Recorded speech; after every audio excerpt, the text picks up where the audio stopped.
Hey boys, long time no hear and long time no see. Hello. You guys weren't in the loop. I took the last month off to do a fitness challenge. 1 million steps in 30 days or in the month, which I did.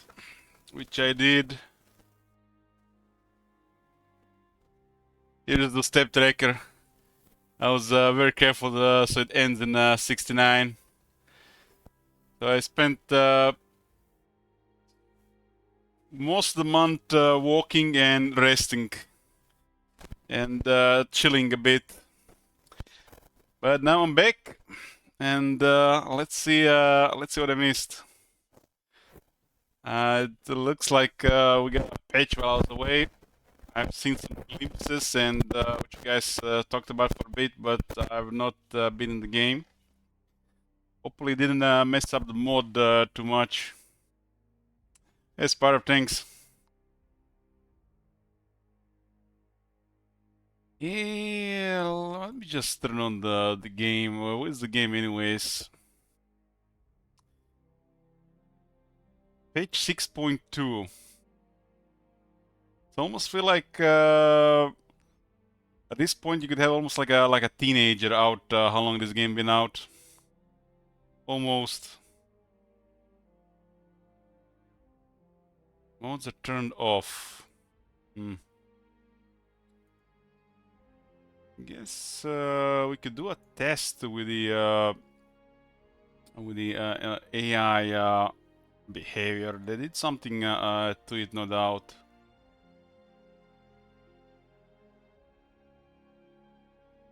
Yep.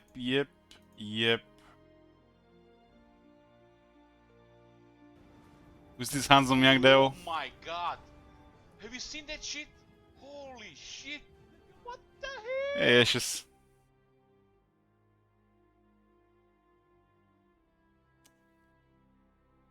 Hey, get him. Hey, Judge.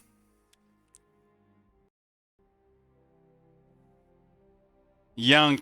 I'm almost 40 years old. Halfway to the grave. Considering my family male side of average age, Oh my got god! about 26 years to live. Holy shit! What the hell?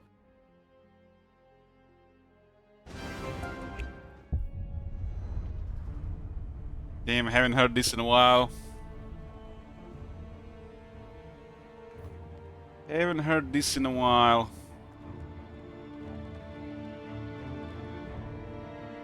Hey, Scorn.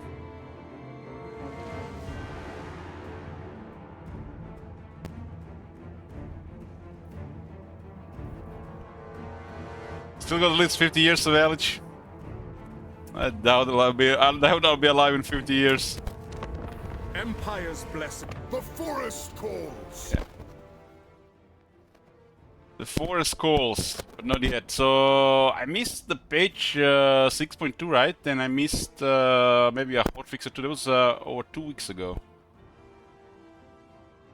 2 weeks ago.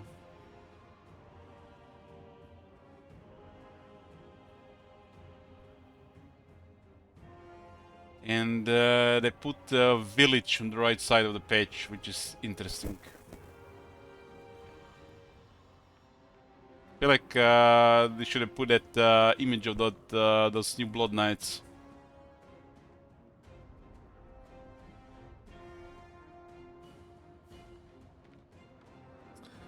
Okay, let's check the patch notes, boys. Start with the patch notes. There's plenty of stuff we want to do this month. And we're gonna do a combination of things. Total War and other stuff. I missed entire month of streaming. That's like all of January and June, poof, this year. So 10 month stream year, I guess. Page 6.2 has been deployed. Here are some highlights. I guess this is just highlights, huh? I guess we don't have to bother with this. These highlights look really sad. Why even put these things here? This like it's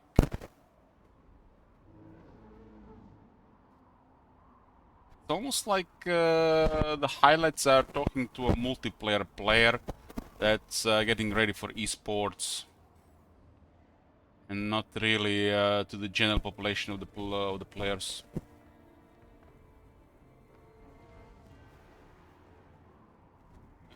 Full notes are here. Okay, that's the stuff.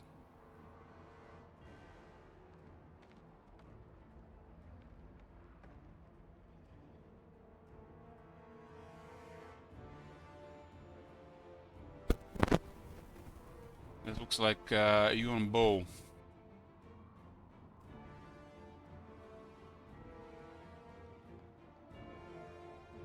Is the game that is low or just my headset? This is just my headset.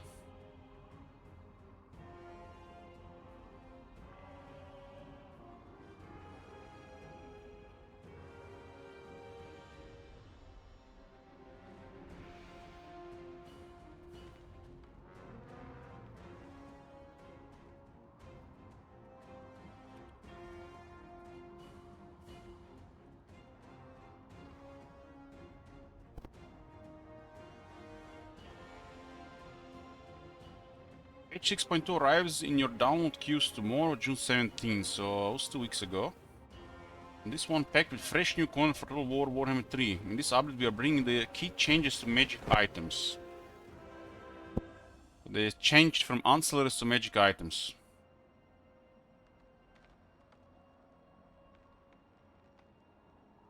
This is really confusing how they use the word ancillaries, magic items, and items like it all means the same thing, and then when they do this stuff, they just mean one thing.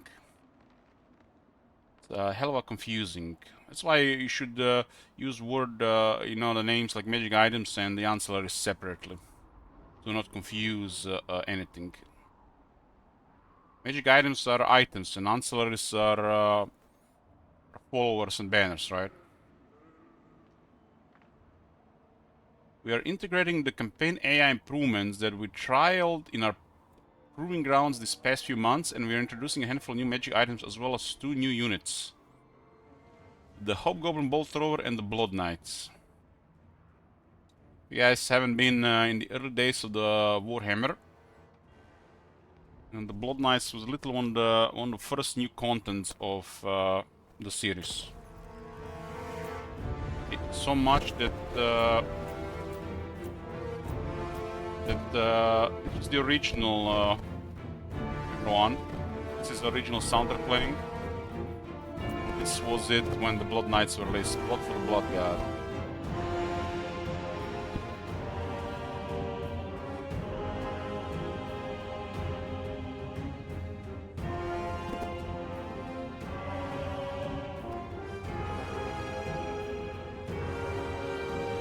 Hobgoblin Thrower, I'm not even gonna comment on it. That's not even worth wasting energy.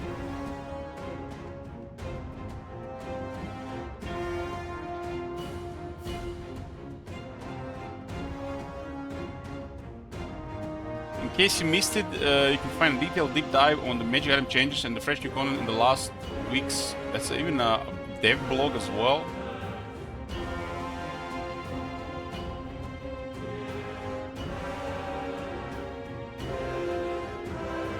I guess I should have checked this one first. That was 19 days ago.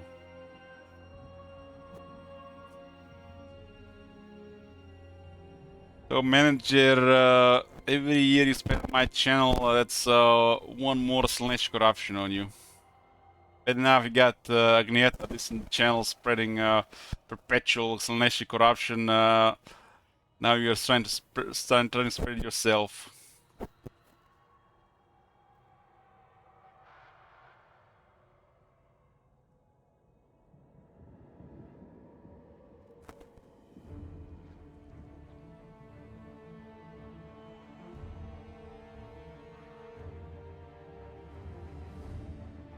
Let's see this what this devlog was. I guess I missed several things here. Don't worry, I have minus 100 corruption. Dirty overtime player. It was 25 years of total war, huh? What did they do for 25 years anyways? Was it something special?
Feeling that these women in this picture might be their wives and girlfriends, not really people who worked on the game.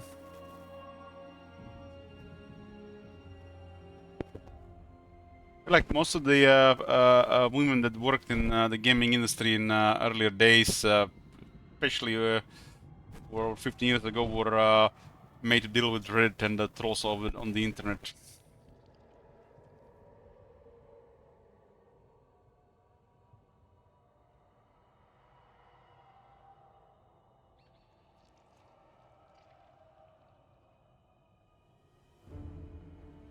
Janitors, aren't janitors usually male jobs? Why does this girl have a Mumford armor?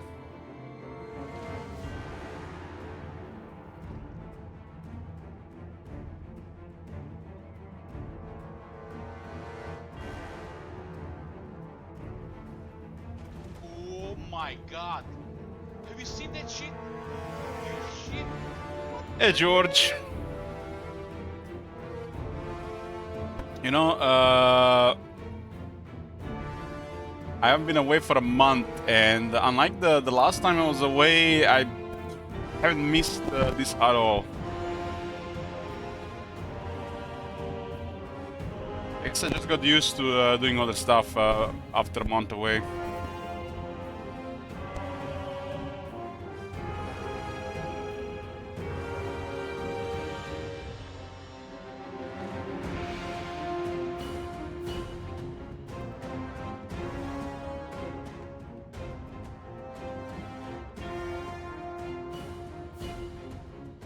Next week we are expecting to publish the full release note page 2, okay. In the update 6.2, look forward to extensive revisions to magic items, introduction of the AI improvements tested, okay.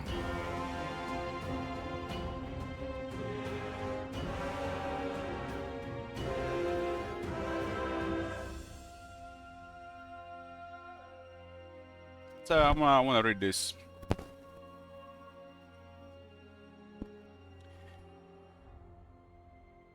Sometimes it's cool to see what they're, how they're thinking.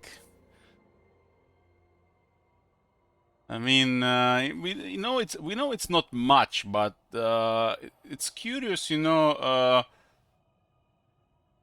a little bit more about the process, even if it's, it's not much. Alongside the item balancing changes we have on the horizon, the magic item rework that I'll be talking about today is a pretty comprehensive effort from all of us on the team to unify our design approaches to generic magic items across the entire game. It's helped us to build a consistent framework that ensures that the items you get meet the expectations you have for its rarity. If it looks cool, it should feel cool when you use it in your loadouts. Why now? Well, since the release of our first entry in the series, magic items have generally been added in line with each major release, Warhammer 1, 2, and 3. Some further additions made alongside the release of the new races, Tonya, Chaos Dwarves, Tomb King, etc., which as many of you have no doubt experienced. We haven't then taken on enough of a duty of care to keep them updated. Additionally, while each iteration was always made with the very best intentions, none of these iterations ever shared a balancing framework. For years, this was understandably caused a significant disparity between items in a variety of locales.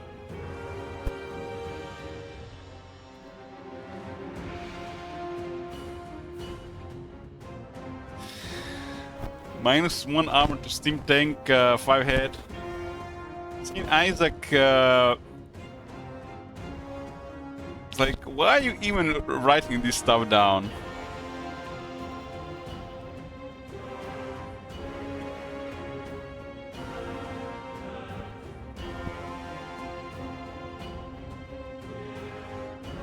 I remember 4 or 5 years ago, this was considered toxic behavior. This is why the devs stopped talking to various communities around. We had a particular problem with items appearing as one rarity, but being significantly stronger or weaker than the rarity they were given. 10% spell resistance for a rare item, what a bargain. So we got to work on setting things into a more consistent order. Hey, Kojak. Yoo-hoo! So what have we done? Well, the heart of our solution is cost budget matrix. Under the hood, items have always had what's called a uniqueness score, which helps to determine what rarity the item should appear in and how commonly that item should drop. For example, an item that had between 0 and 29 uniqueness would appear as a common item.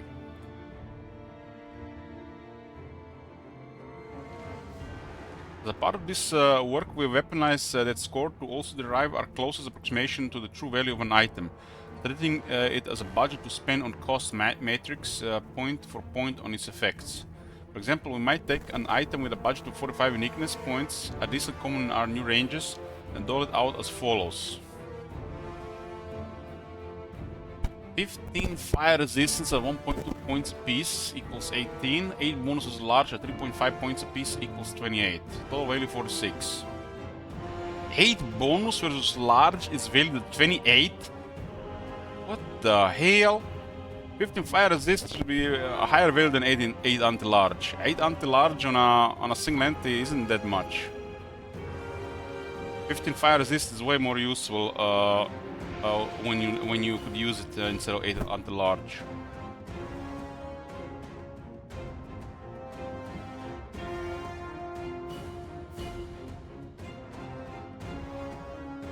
This is a very simple item with no modifiers or more complex stats, but showcases the general idea that items have a consumer power budget that is equated with how rare they are. Additionally, we have a variety of modifiers that take effect to apply this calculation, such as strong synergies, applied at all units in force, or excessive stacking of a single stat, which further affect the final scoring of an item. It's very much our intent that this new system gives us a platform to effectively and more regularly iterate on an existing colossal backlog of items, as well as ensure that we have the right tools at hand to balance new magic items that we come to add in the future too. When designing visions of this nature, we always look to set goals that help us to measure the effect of our changes. When we get to the update next week, we very much like to hear from you on how you feel we met these standards.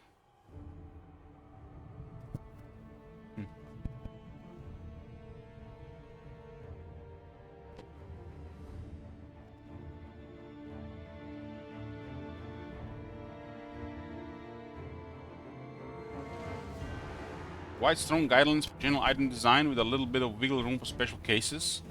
While this aims to standardize our approach, it does not establish an iron rule that can be broken. An item ends up 10-20% outside the bounds of our rules, we are okay with it as long as it enhances your campaigns. Hopefully the item pulls with all new effects. Plenty of effects that have never been used in items before, such as generic source of barrier, multiple healing cap. Expanding the effects pool let us reduce the overlap of common choices and pushes the identity of each item even further. I do have a feeling with this new system they still forgot to adjust the Tomb King's extremely low magic fine drop chances because of them having Mortuary Cult, which is used as a base for Dwarf Anvil, while they didn't take into account Dwarf base magic fine chances.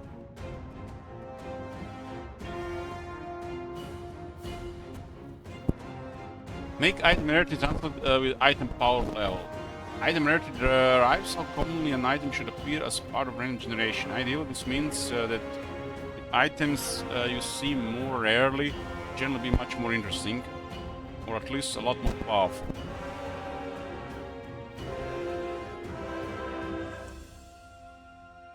Reduce UX overload of item management by raising impact and lowering frequency of interaction. Receive regular reports from players who find that the management of excessive amounts of items frustrating or boring. We are aiming to reduce the number of decisions being made, but make each of the decisions that you do make a bit more notable. It's a lot of pen and paper work, a lot of which we know doesn't always look flashy out of the gate, but based on our playtesting and the feedback we have received so far, we know that this is a massive positive step forward in this area of the game. The eagle-eyed among you have also spiderly looked to rework magic items much earlier than next week's update, but when we playtested many of the changes that we originally had in mind, we realized that the scope we had was way bigger than we initially thought. And internal feedback caused us to hold back on deploying an early version of these changes until we could solve the best possible version of this rework.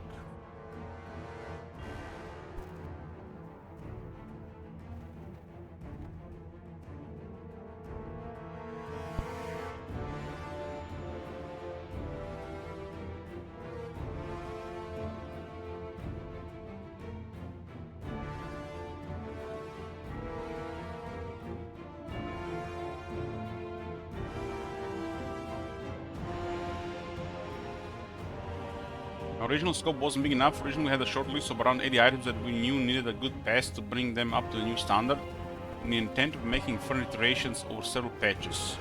The alone never felt quite right. So we went back into the kitchen and ensured that our balance didn't just apply to 10% of our items, but over 800 common, uncommon items we have in the game today. 800. We also knew that we didn't originally have sufficient gaps in the min-max ranges of power when evaluating items based on their rarity. Items that were valued at 29 uniqueness are highest value common item and 30 uniqueness are lowest value for uncommon item were pretty much indistinguishable. It made the common feel really powerful relative to its tier. Common feel really powerful.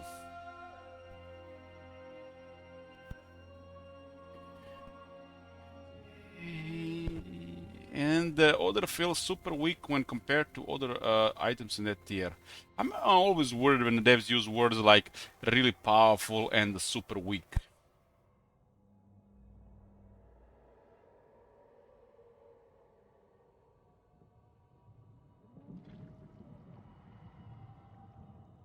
Should have used much lower tier words for this sentence. Considering how the common items are. Like, there's only a couple of common items that were actually uncommon plus tier. What numbers they assigned and the arbitrary numbers assigned to those stats are irrelevant, because you've seen how much value they put on anti-large single entity, they're still clueless.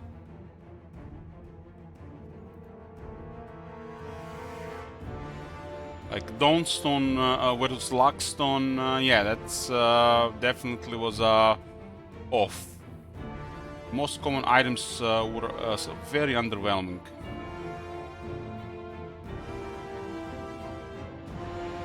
We don't like that either, so to fix that we rebalance distribution of item uniqueness so that all rare tiers now sit much higher on the scale overall, but with a higher focus on their range as well as higher minimum power levels.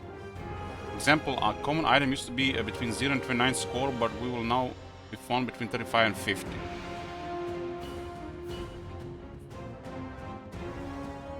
That's okay. In our mod, we buffed a lot of common items to be slightly better. And common items should be slightly better, not just material for fusing. We also introduced air gaps between our rare tiers. Common items no longer end at 29 and uncommons no longer start at 30. When the changes go live, we are setting a 30-point gap between these two tiers. The commons now ending at 50 uniqueness. Uncommons will reappear in the pool starting at 80, helping them to feel much more valuable by comparison.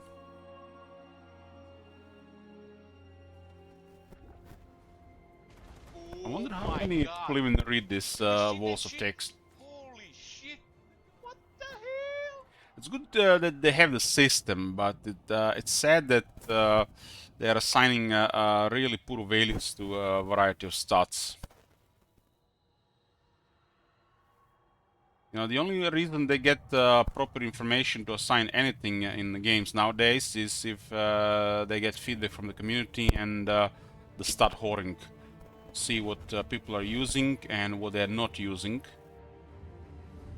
Because usually people send feedback does not mean the feedback is any good. Some things are just better at writing essays, while the people who know better rarely say anything. And that's just what it is.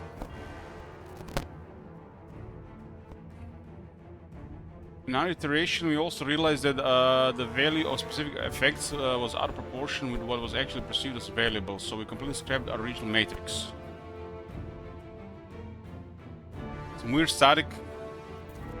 It's the wire is sometimes brushing on my shirt.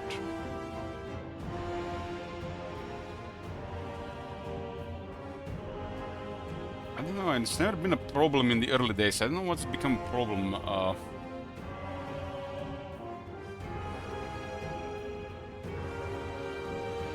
not sure why it's become a problem this year.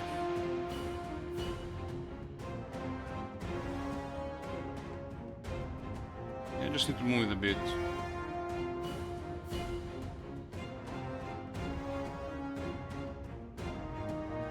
And we built the entire thing based on internal feedback. For example, we knew that some of the original effects didn't feel great when they were the only effect on an item, think spell resistance or charge bonus.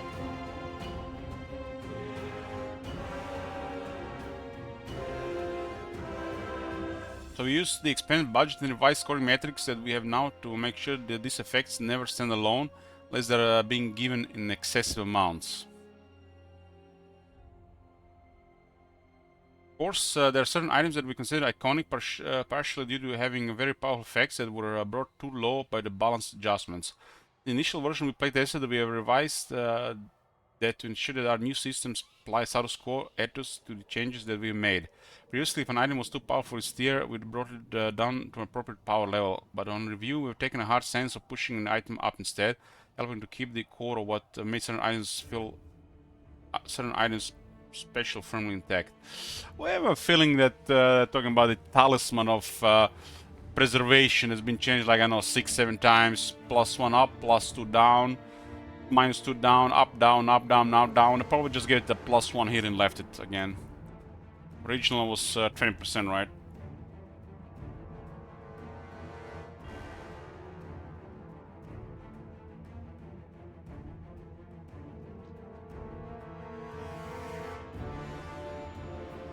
If an item was common with a power level of a rare, we made it a rare. If the item was instead finding itself in no man's land, caught some between categories, too strong for uncommon, too weak for a rare, we've again pushed that item up. Adding more stats in order to help it sit right when it's new tier.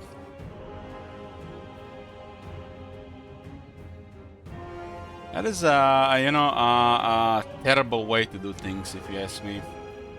So they could decide that +2 charge is worth 2 uniqueness or power, and then add 40 charge and call it a day. And then they, because they added so much power to it, maybe even slightly higher, and they started calling it a powerful item. But it's charge bonus with their arbitrary numbers.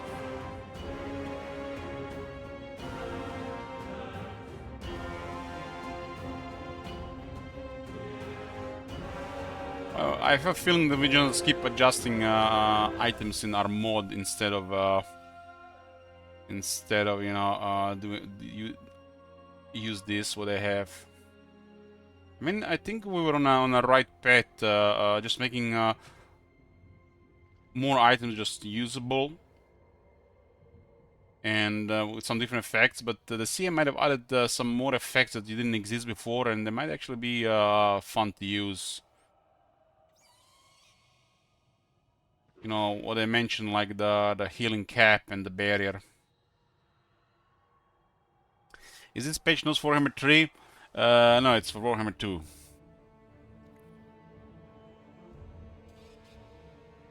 But what if an item was rare previously, but they really felt quite, and truthfully it was quite weak, and truthfully was more like a common? There are some items that we looked at and opted to make it a common, and some that we opted to keep it as a rare, but giving it a rare budget. Word of stats. This one's a little more vibe driven. Some items scream powerful by name and description, and so those ones were likely to have been pushed up. Pretty loose rule of thumb on these niche cases, but in general, if you liked an item, it will at worst be rare, but it will never be weaker. Some items have been completely reworked if we felt they didn't quite have the legs in their current form, but this didn't affect many of the strong items you have come to know and love. Here's a look at some examples of what this translates to in the game. Have you seen that shit? Holy shit! What the hell? Yeah, the guy. Scroll of Stone. Now has breaches from besieging and has a wall breaker. Oh, that's cool. Elegant. Been waiting for this smooth and silky voice to go over the page notes.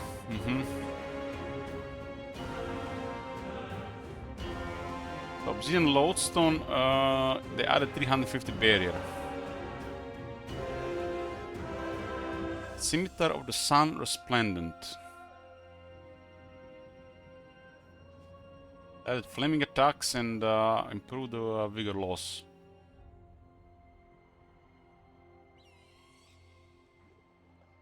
Everbleed. That's what I'm talking about. They actually added the. They actually added a. Instead of poison, it has a new effect that causes life drain.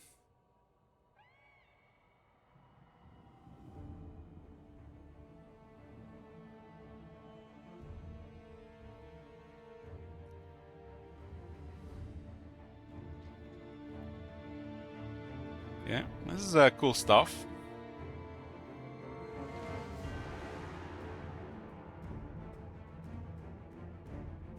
What? What?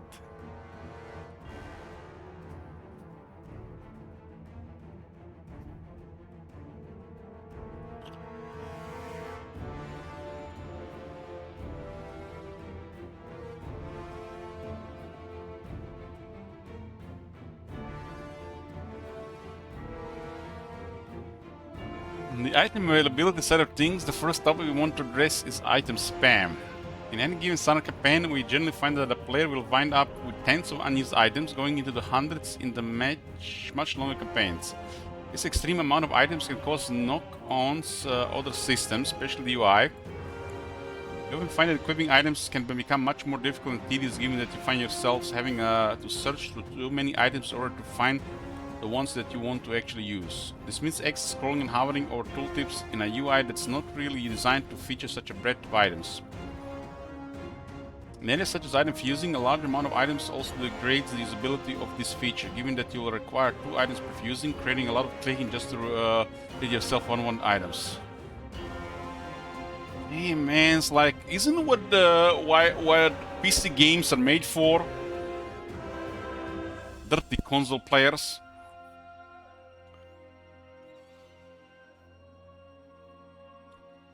So what we changed in general, there are now a lower drop rate for all items. Lower drop rate for all items. Oh my god, man. I hope they didn't forget about the Tomb Kings. Otherwise, we're gonna have to revisit that technology tree in the mod.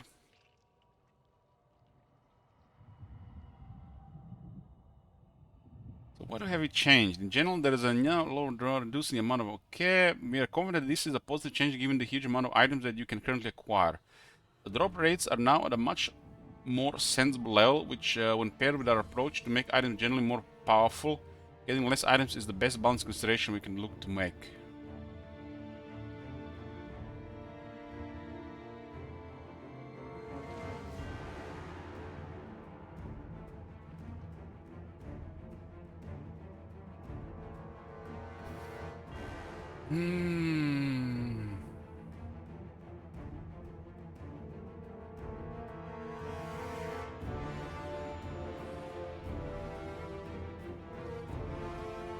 It is worth noting that all item drop chance effects remain unchanged across the game, so if you like you can still build your faction around becoming an item dropping machine if that's your style and if your faction choice makes that possible. Oh my god. Hey there. Have you seen that shit? Holy shit.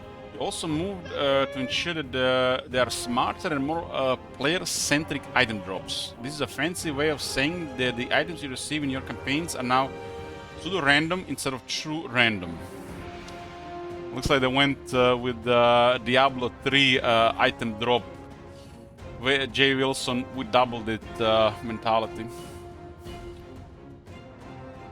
It's no secret that almost all games slightly modify outcomes to provide the best possible gameplay experience. We are entering this is how the sausage gets made territory here, so if you'd rather preserve the magic of game development, maybe scroll a few lines.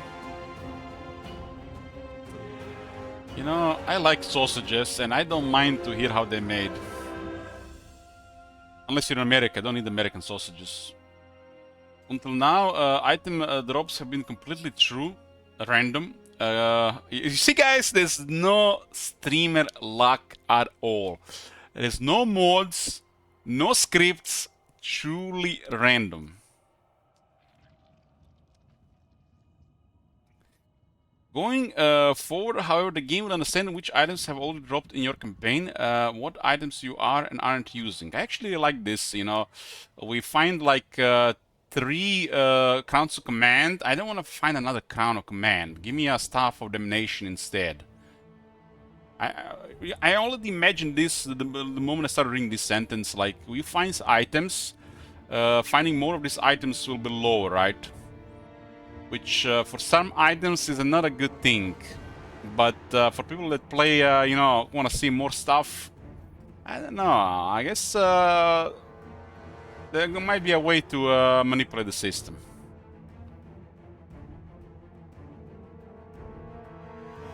Core of the game gonna explode. Lamau. Ramau.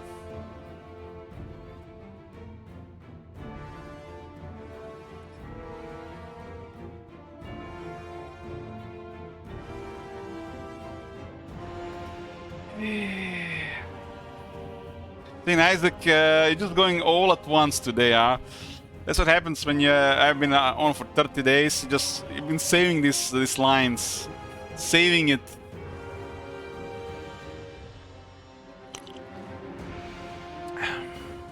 What did you guys do for in the June? Did you do something productive? Did you find somebody else to watch? Total War. I hope you're taking a whole month off Total War. It's healthy.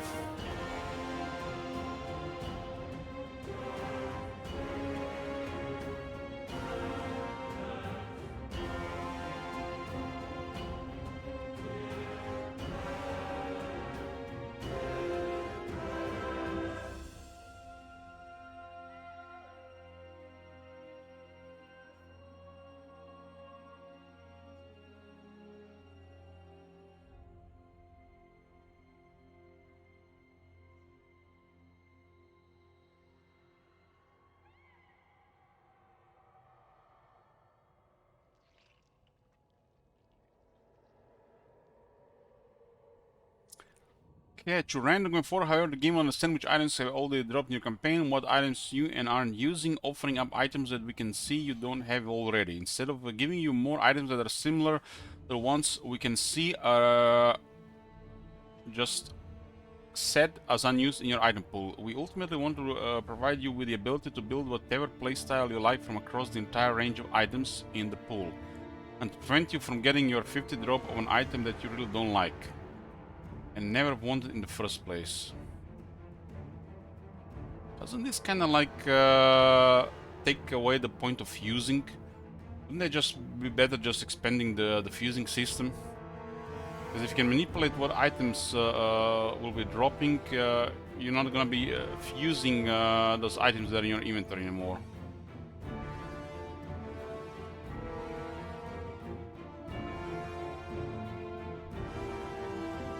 It's worth noting before I move on to talk about the item fusing that even with the above change, the system won't ever hinder you.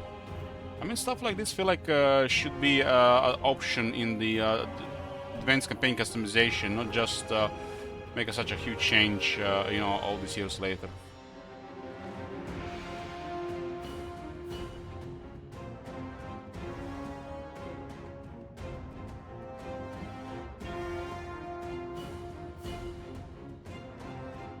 I've figured out something, guys, being 1 month away from streaming.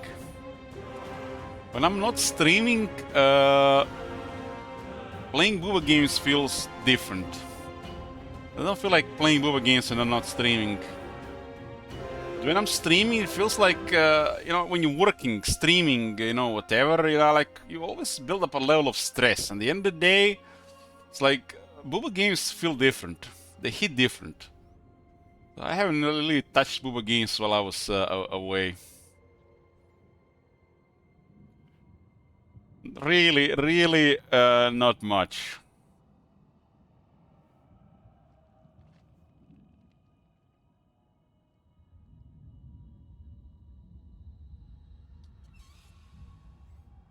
Like, certain activities just feel weird when you minimize stress in your life. After completing the fitness challenge last month, I feel like I've been under a lot of stress, but different kind of stress.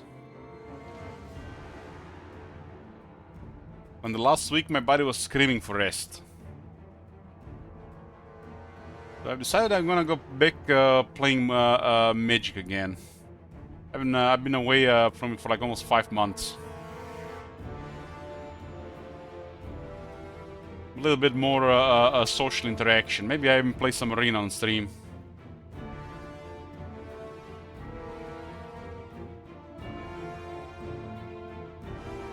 You duct tape your... Saint Isaac literally he's a man of the year so far.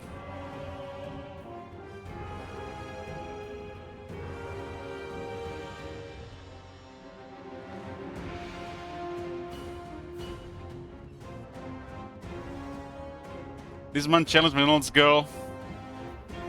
You know, I haven't told you guys, but I learned that McDonald's girl has kids. So, yeah.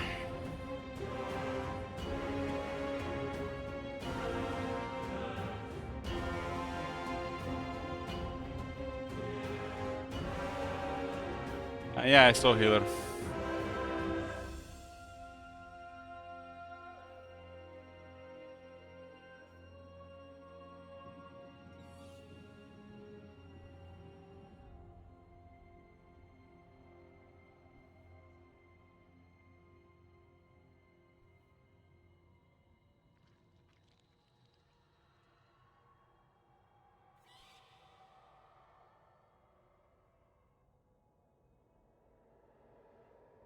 I miss Magic, so I wanna play some more. I'm not even sure how I managed to stay away 5 months away from it. What the fuck have I been doing the last 5 months? I have no idea. I know what I was doing last month, but what the hell have I was doing in May, April, March, and most of February? I don't even remember. I guess I remember some of the February, and I haven't been drinking really. Felt like a really strange couple of months. I haven't bought any stuff from Magic in months, manager. Money has been tight, so not enough money to spend on dumb stuff. I guess I know why I stopped playing. Stopped playing, focusing on why I was getting away from it, because of tax issues, right? I remembered. I didn't wanna be around it because of the potential spending more money than I didn't have.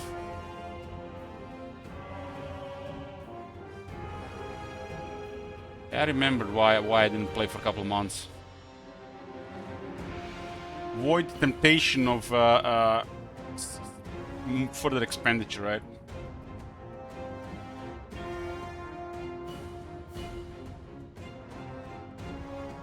I saw the Final Fantasy set, and it triggered so much nostalgia for me. And it's kind of like bad nostalgia, to be honest. Like 8 and 9 have emotional damage. But they released, I think, a really great set with it. No matter what people are complaining about, you know, this stuff doesn't belong in the core Magic.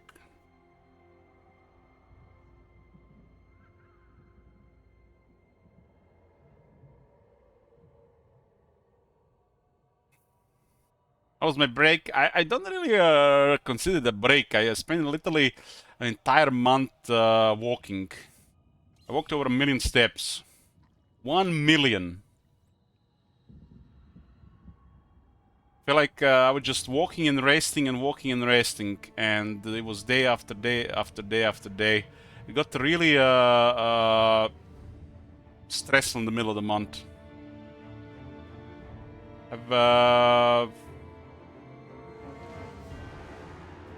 Yeah.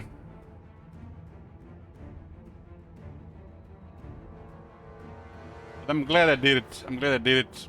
Now that's done, I'm gonna chill the next couple of months.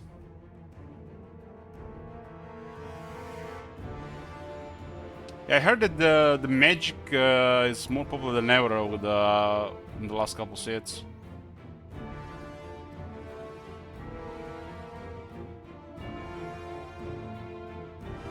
Other than my commander decks and some cards that decided they are using those decks, I sold all the Magic cards. Shows your face all that walking. Oh man, you don't want to see. 3 of my fingers have layer of thick skin that has bruise and blood behind them. It's one of those things that require like 3 to 4 days to recover, and I've never let it recover properly. They're not blisters. I guess they could be blisters.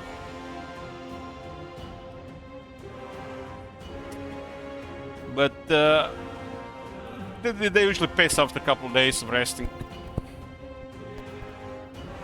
I never had it on 3 different toes. 3 different toes. I say fingers. I never had it on 3 different toes. I usually had it on like 1 toe on 1 foot and then on another foot the next week. But on 3 different toes at the same time, never had that before. One day I walked like over 50 kilometers and it got bad for a couple of days.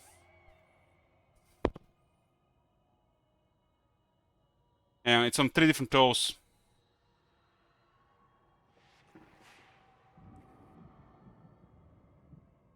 I don't recommend walking over 50 kilometers in a single day.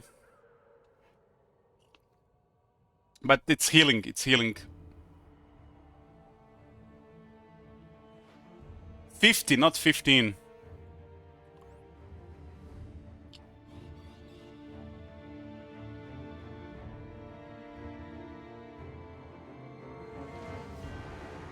That's my new record for a day.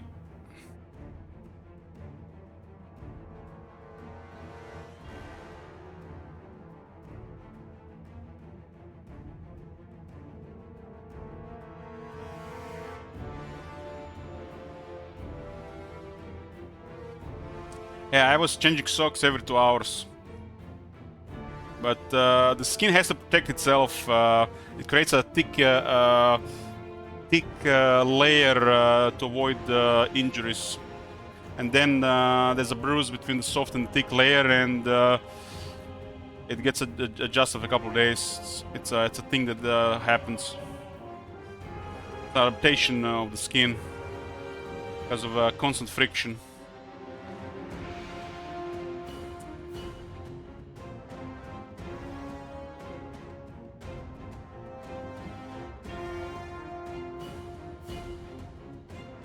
What the hell is that picture?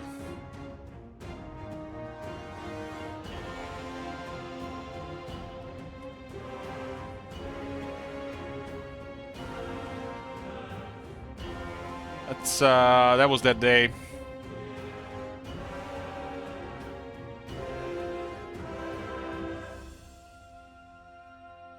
I walked over 1,000,000 steps last month, and it was over 140 hours total walking. You have to wear socks, otherwise it's really bad. Unless you have like really good sandals, which would be ideal for long walking. There's the way. They have to be also proper socks, otherwise it's really bad.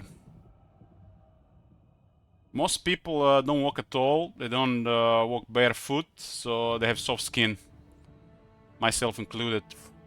So adjustment needs to happen, adaptation of the skin.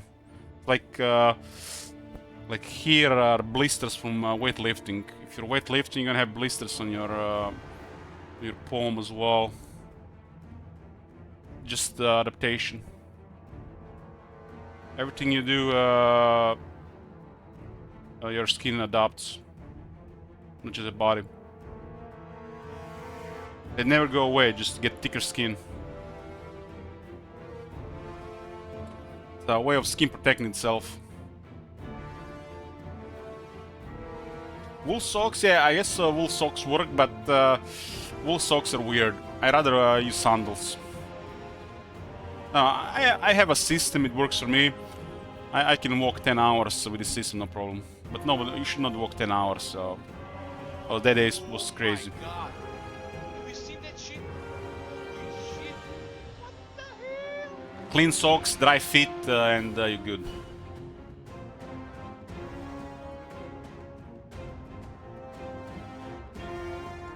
Hey, yeah.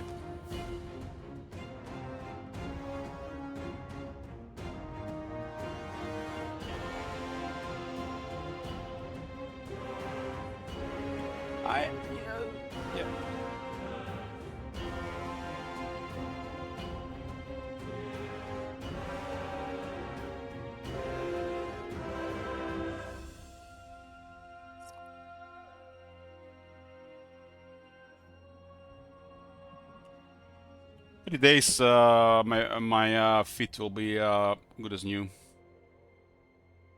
So it heals fast. I walked over 500,000 steps several months in a row over the years.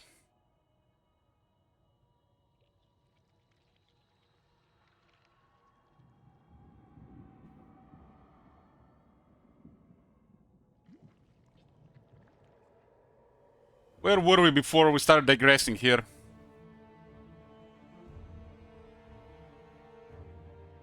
You ultimately want to provide the ability to build whatever playstyle you like from across the entire range of items in the pool, and to prevent you from getting your 50th drop of an item that you really don't like and never wanted in the first place.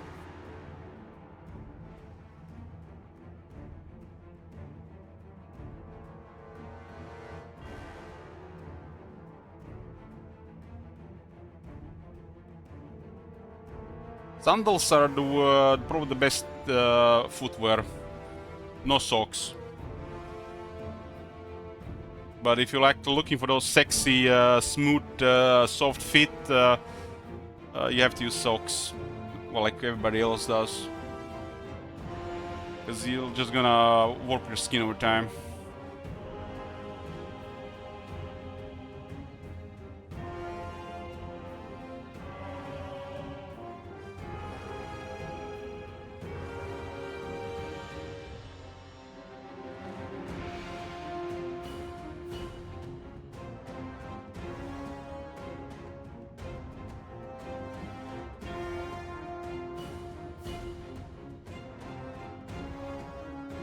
wasn't that hot. There was one day it was 37 Celsius, like 100 Fahrenheit. Most days were on average around 32.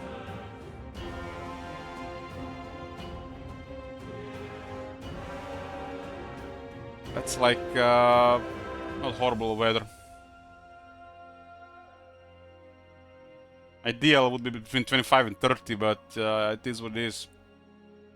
30 is hella hot, now it's just like normal. Hella hot is 37 plus. It's the problem is when your body temperature matches your environment temperature, your body can no longer cool itself. So instead of releasing the heat into the environment, it starts absorbing the heat and makes it worse. You can literally die from it. So 37 is hella hot. Anything under 37 really depends on the other stuff.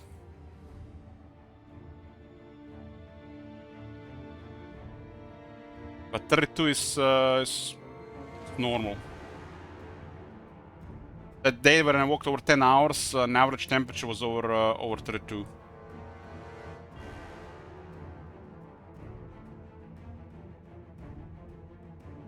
Usually, if your body does not tolerate high heat or cold weather, it's a nutritional deficiency.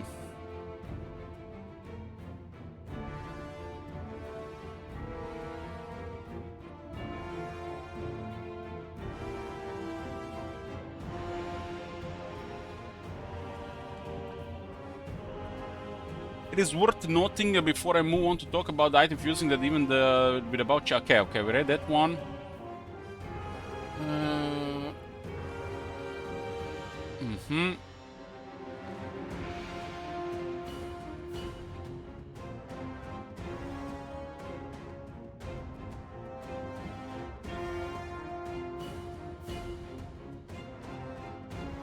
With item fusing, one of the core issues has always been that the sheer amount of items you had that really impacted the usability of the feature. Such we didn't make any little changes to the item selection functionality when fusing, purely because we feel that these issues were symptoms of the problems listed previously in this blog. Weren't as much core issues. Generally, we now think that you find that you are fusing far fewer items given the reduction in items received. Much less of the time, given the increase in each item's potential usage. First day of training here in Philippines, we had 20 hit casualties. I don't doubt that, Saint Az, I don't doubt that. There's probably a really bad combination of temperature, air pressure, and humidity. The temperature alone is just a small part. When you mix it with the humidity and the air pressure, then you get a killer combo. And a lot of people cannot stand the humidity. They can stand higher temperatures, but they cannot stand humidity. Because if you increase the humidity and the temperature, then it gets really bad.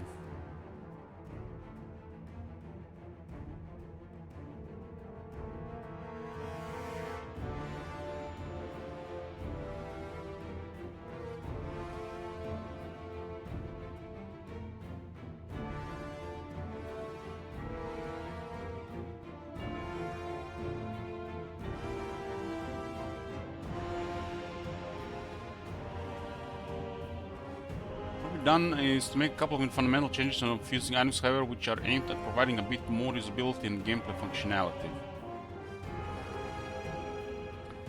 I had a bug bite on my calf, on my left leg, and I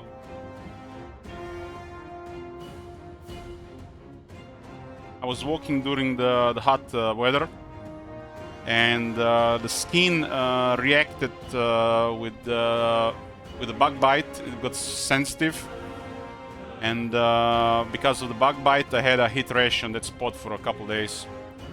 It was going away and coming all the time. It was coming and going, coming and going. That's the way to get it. You get a bug bite, and then it's easy to get a heat rash. It's like a redness on the skin, Kurjak. It gets itchy.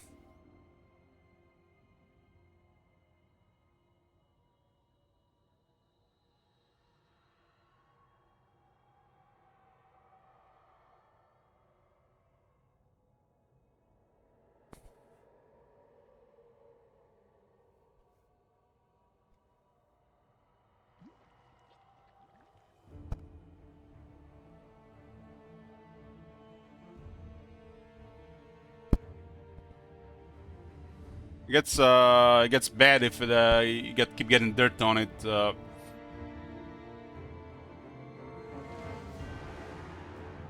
if you're moving a lot in like shorts, it can be quite annoying.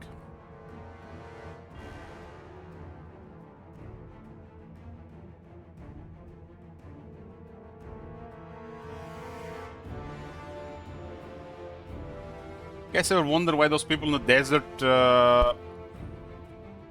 wear all those clothes?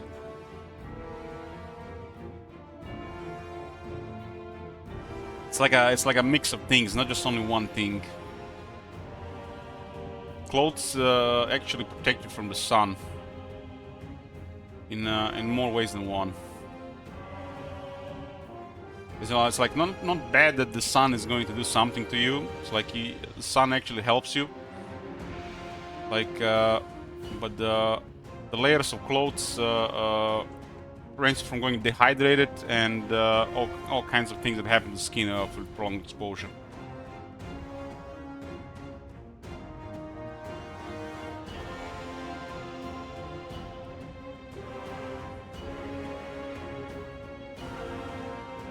I've heard a funny fact, interesting fact about the sun.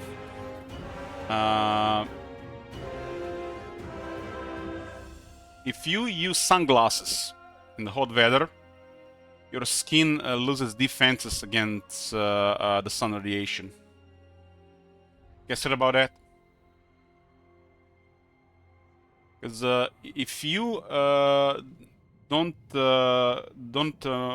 react with your eyes to the sunlight, your skin don't increase defenses against it. So by wearing sunglasses, your skin actually loses a level of defense against the sun, the harmful effects of the sun. And the sun creams and stuff like this is making things worse. Well, the sun cream also makes things worse if you have a poor diet. While nobody can be in the sun all the time, it's not as harmful as they say it is. It's only harmful if you are wearing sunglasses and are eating a poor diet. Because if your eyes don't react to the sun, your skin doesn't increase the defenses to protect itself from the sun radiation. Well, a lot of the sun radiation gets mitigated by the various antioxidants in your body, though it's harmless, in the short exposure at least.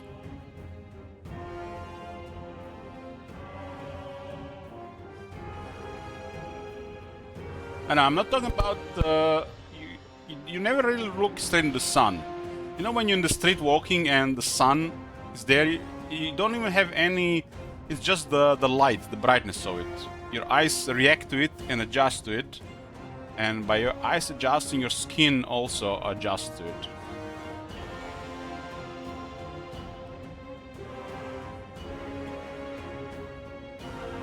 I've been walking the last 30 days in the sun. I didn't get burned.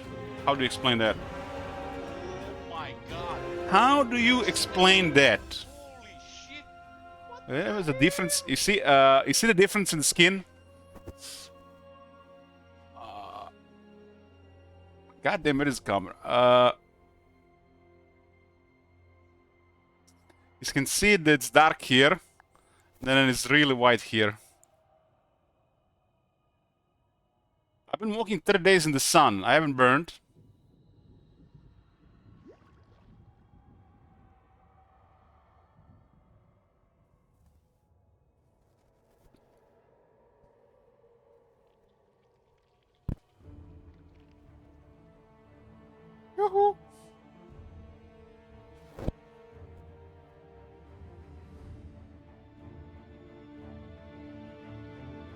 Where were we? So they're giving us explanation regarding the new item drops, chances, rarity, fusing.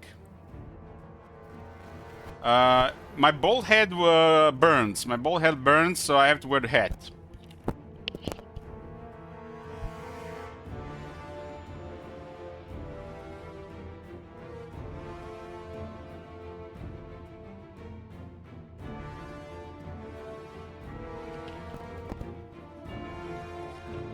But that's because I shave my head. So it burns after 2 hours in sun. It burns. But 2 hours is a lot.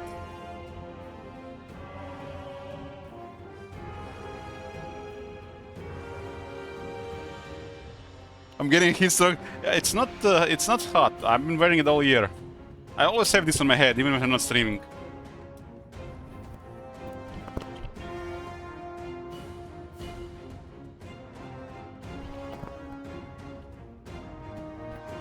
Better.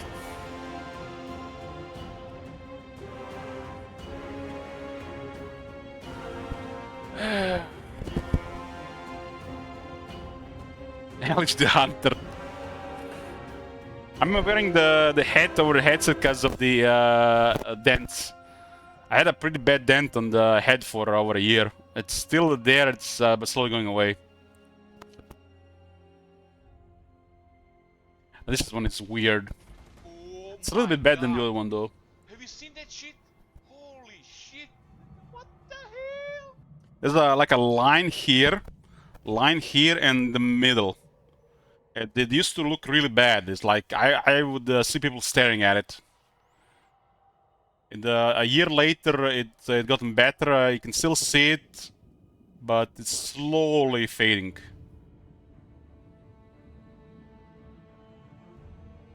I should buy a new headset. What's wrong with this headset? I have a headset in the closet. It's literally the same as this one. Just this one still works.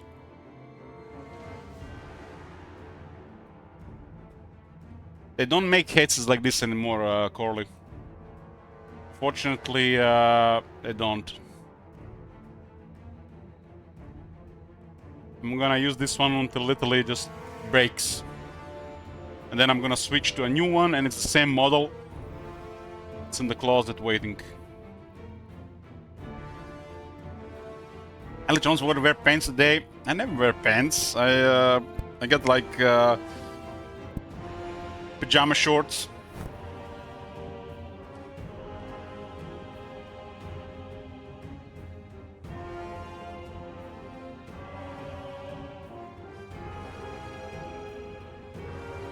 Look at this.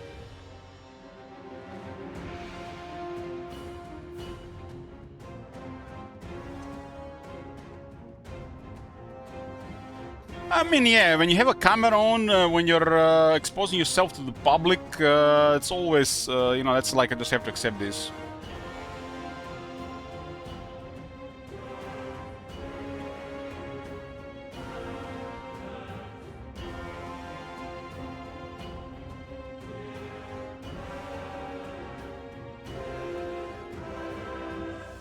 Somebody's gonna comment on the shirt, somebody's gonna comment on the hair, somebody's gonna comment on the headset, somebody's gonna comment on the stained wall with the spider stains. I should really paint it, but I don't give a shit.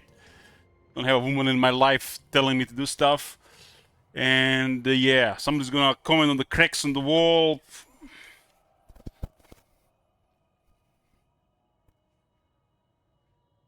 What hair? I mean, I'm very hairy. I'm very hairy. Got a lot of hair on my arms and chest. Hey, Curious Nature. Good night, St. Isaac.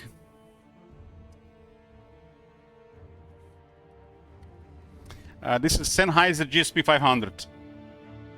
It's the best headset I ever used, and I've been using 3 of them. This one has the best microphone on the market at the time. Under 300 euros.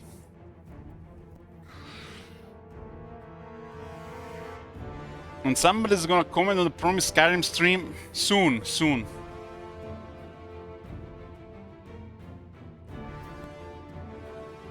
I feel like we got distracted again from the other stuff.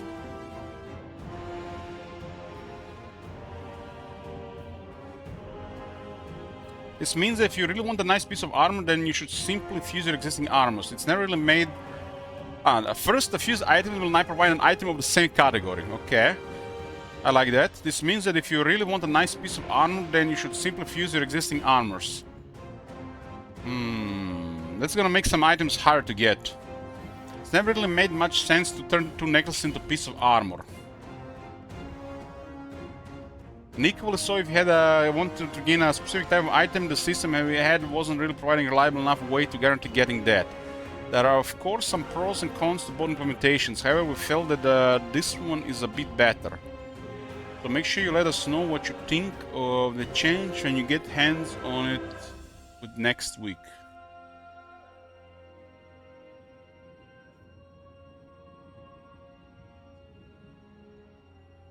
It never really made sense to me. Why should I stop using a €200 keyboard just because the right control button is broke? Or why should I change a €300 headset just because I had to put some duct tape over it to keep it together? The sound is high quality and works, and well, what's the matter? And even if I had lots of money, I would still keep using this one.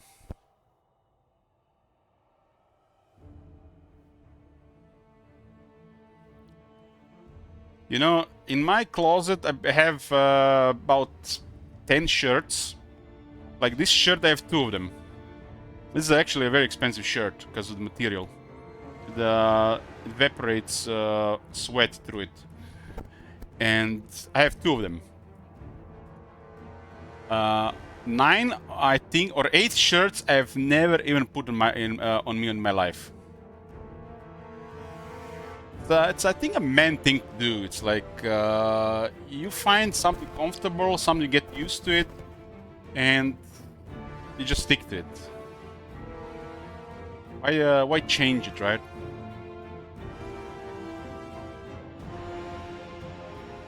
If I like something, I buy more of it, and I then keep using it.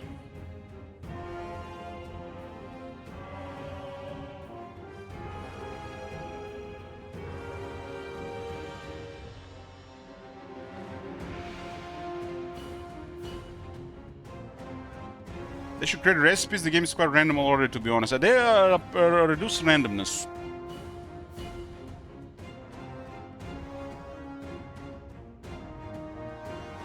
Second, the rare items can now be fused into unique items. They did drop the chances of the items, so I guess it makes sense that we can now get fused unique items. Much like had the Elsewhere in update 6.2, you'll find that we have been adding a bunch of new unique tier purple items over the previous patches. Where possible, we'd love to keep doing that. Now you currently have a very low chance of getting these unique items as post-battle loot, but you can now also gain them by fusing blue items. The major caveat here is that there is only a small chance of success when fusing your rare items, and a fail will result in producing a completely useless piece of scrap. What? Are they for real? Are they for real? What the hell? Did they hire some of the Pet of Exile guys to work on this patch?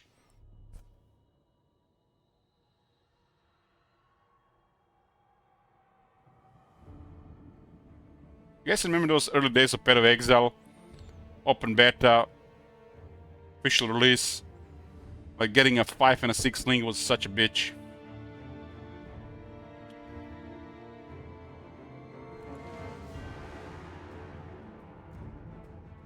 Literally, people would play the game for 2 weeks, get their currency,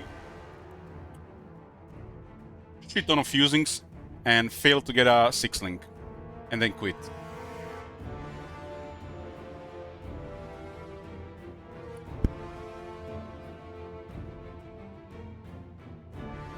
That's why you stick to tabula rasa and forget about rare chess pieces.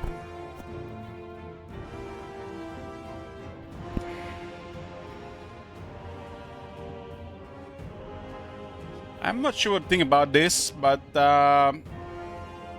Yeah. If we're... Somebody asked a question earlier, which I've have in my high head, but I've completely ignored. Are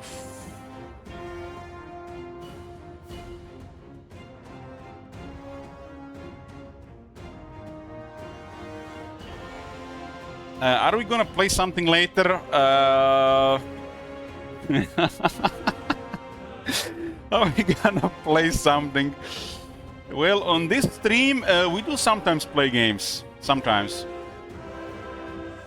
But today is mostly catching up, chatting, and reading stuff. This month, there'll be Total War and there'll be other stuff. We are definitely gonna be checking Factorio this month.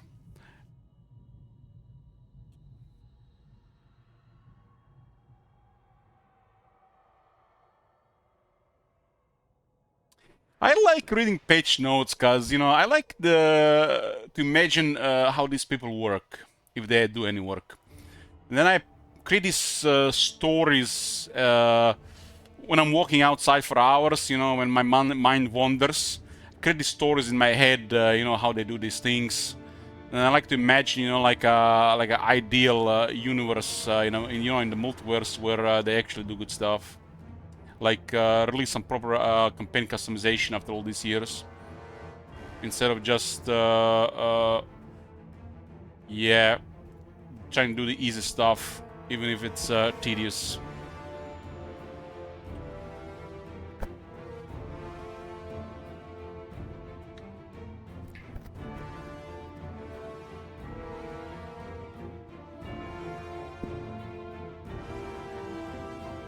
Good luck.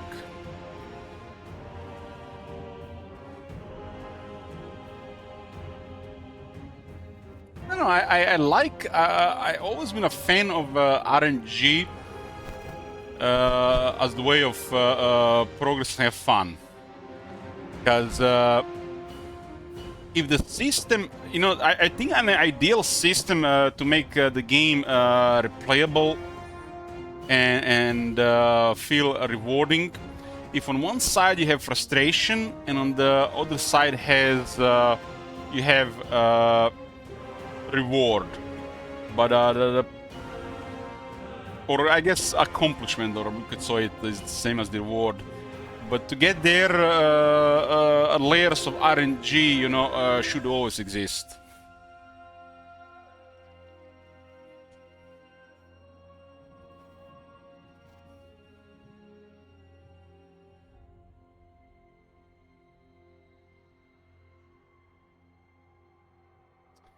Before we get to talking about some of the new items that we are bringing up to 6.2, and not of removing banner restrictions, this is one super change, but we think it's something that's super positive. We can now equip any number of the same ancillaries to characters, providing that they themselves provide a banner. This means that if you got a favorite banner, well, now you can no longer limit one per army, allowing you to customize your force a bit more neatly and evenly if you wish. He's gonna play Drukhar and Gladius one day. I don't think I'm ever gonna play Gladius again.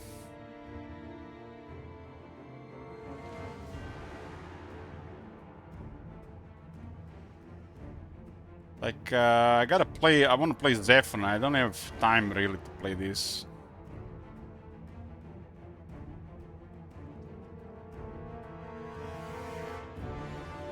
I'm also gonna pick Zephon over the Gladius, because I think Zephon is a better game.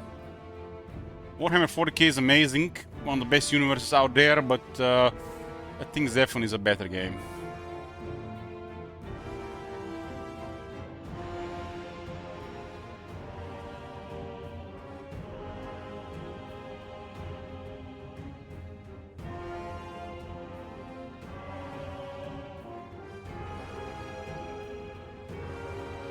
Zephon is just Polish Gladius that's not 40k.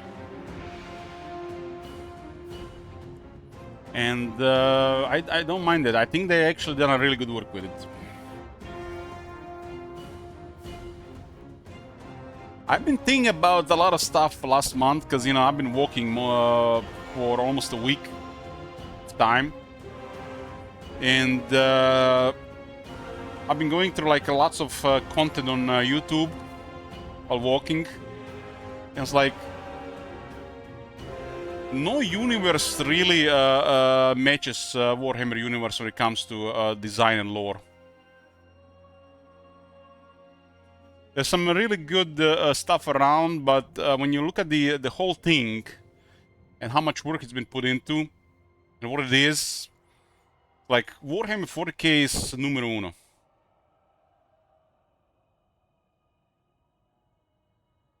I don't know that much from it other than just reading some stuff and hearing some stuff and from you guys as well.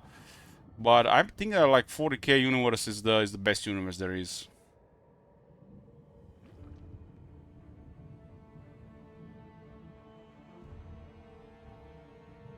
I feel like this old Star Wars expanded universe is close to 40k content at the moment. I feel like the Star Wars is tainted. It's grounded and tainted, and cannot compete with 40k as a universe.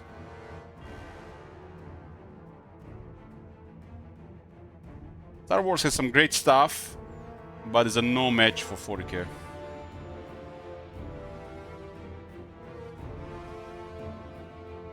Problem with the Star Wars, too family friendly and tainted,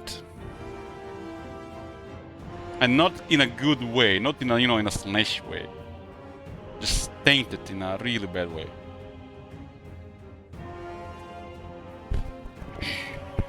That's why I say it's grounded, because I mean, if you watch Andor and then go watch Rogue One, there's already a difference between these two.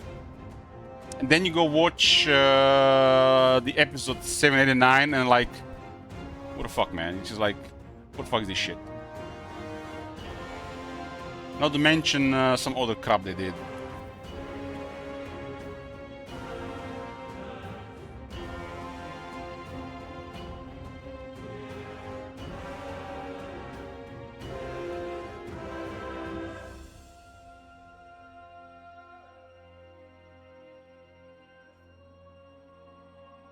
I really hope in our lifetime we're gonna have a good 40k content in live action. When I imagine 40k live action, I imagine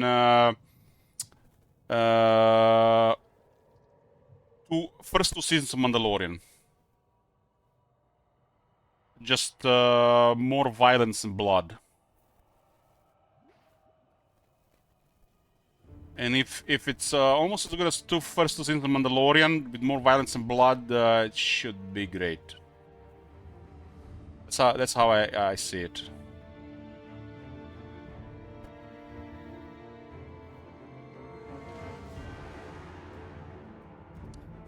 Wait, did or not?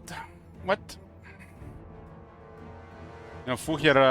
What did or did you not manage to find a wife and bring back from Thailand? I never even left the country, Fu here. What the hell?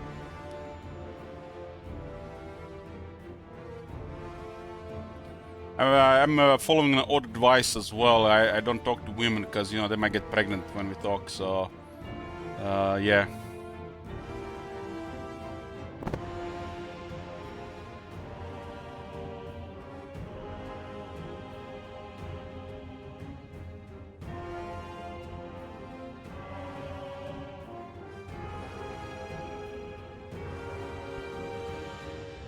There's a very good balance consideration as to why limits exist for a followers given the possibility of taking effect, so we won't be making that change. However, for bans, the balancing implications are far less.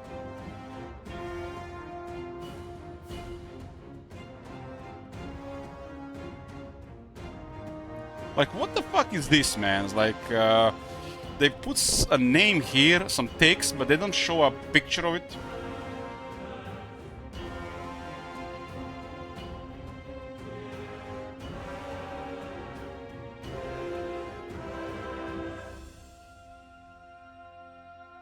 This looks awesome.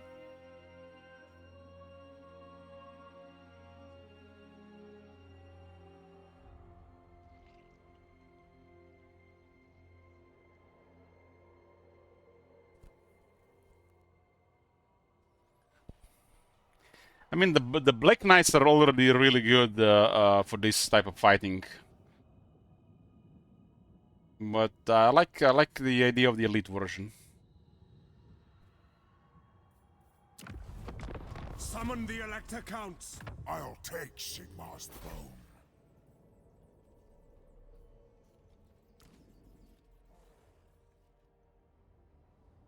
Damn, they gave it good anti-infantry. Why they get more AP damage than the Lancers? Like, what the fuck? It makes no sense.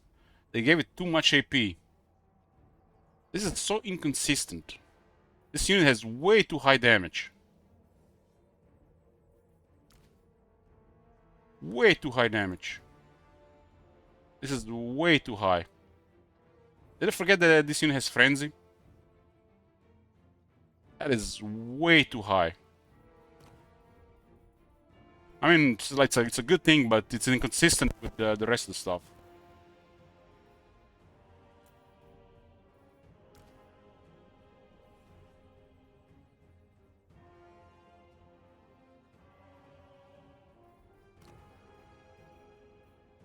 Problem is, the new Blood Knights make the old Blood Knights look a little bit worse.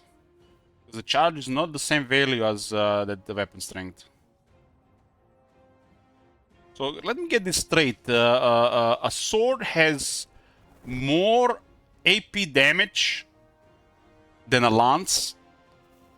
Makes no sense for them to give us such a high AP damage and such a high anti-infantry at the same time.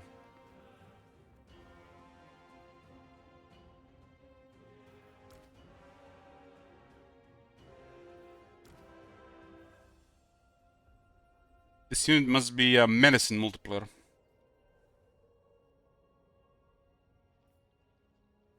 Has really high damage for this type of unit. Real high damage.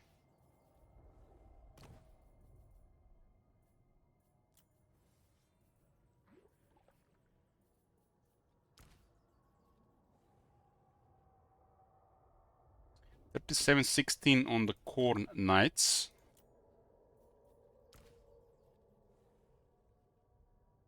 So they got even more damage than Corn Knights. Don't they know how the anti-infantry works?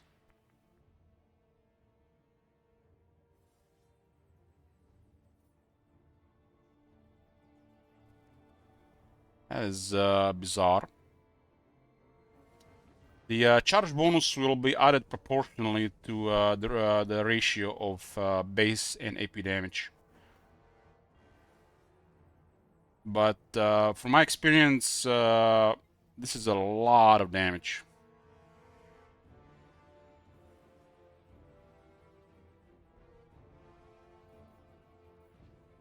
If this unit didn't have anti-large and had a higher charge, it would literally make obsolete by this unit.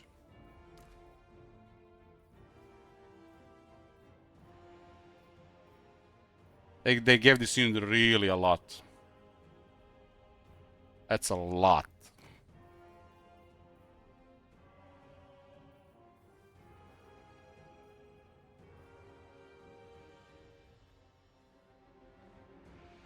Considering the Vampire Counts also have some of the best buffs for the cavalry, this unit is gonna be crazy good in campaign.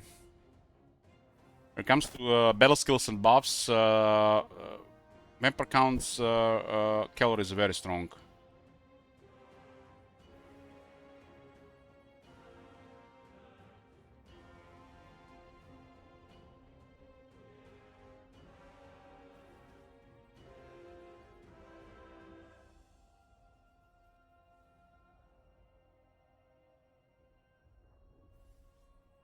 This unit will have like what, over 75 weapon strength.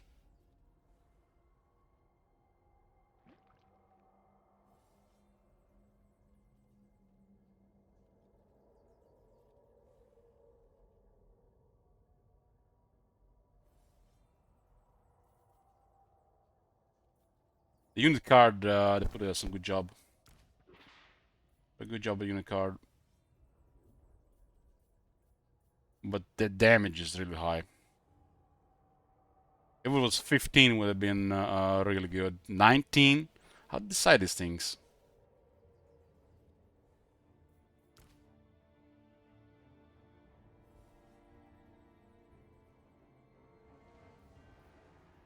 This one was all really good anti-infantry.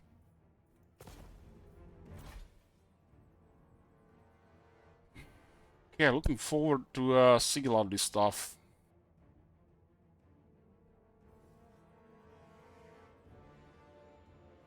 You know, we're gonna be getting surprised by some of this stuff.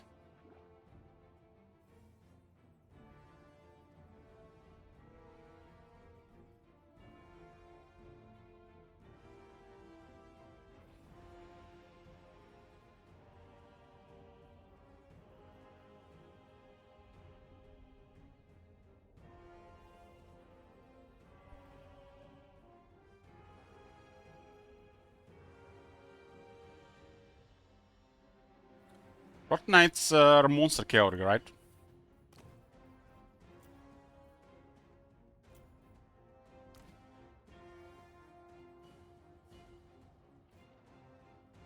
It feels weird that the Blood Knights have the damage of a monster cavalry.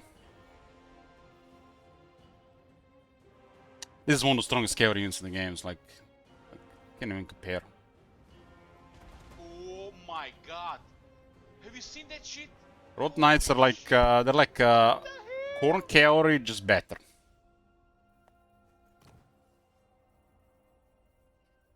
Okay, well, let's go back to the patch notes. And let's try to stick to it instead of digressing more. Blood Knights, Bolt Thrower.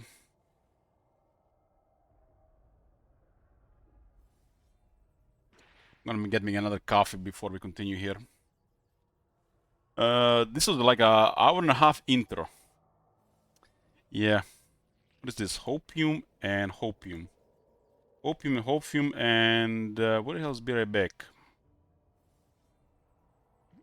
I guess empty chair is enough. I'll see you guys. I'm just gonna get a coffee. 5 minutes or so. Back, boys. Okay, now to the real patch notes.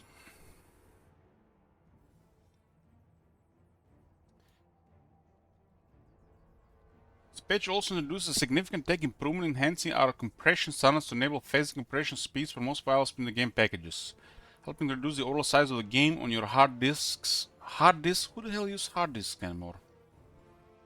And bringing load times improvements in the process. Voodoo. Remember, Shogun 2 was pretty much had a massive issue with hard disks already back in 2010. Load times were insane until they did the same thing there. Literally in the last 15 years, hard drives were not really compatible. That not really made for anymore for Total War games. It's so massive.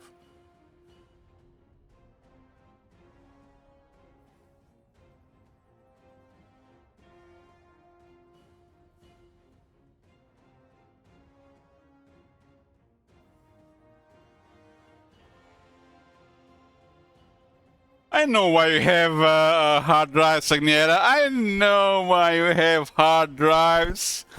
I know.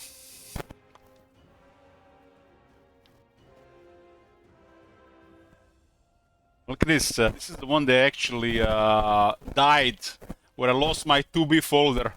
So this is gonna go in the next PC.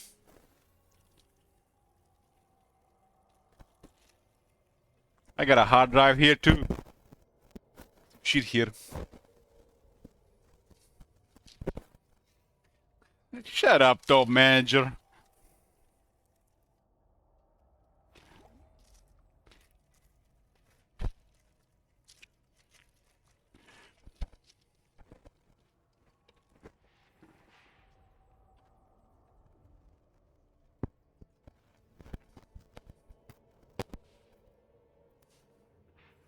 How much is that one? 8 terabytes.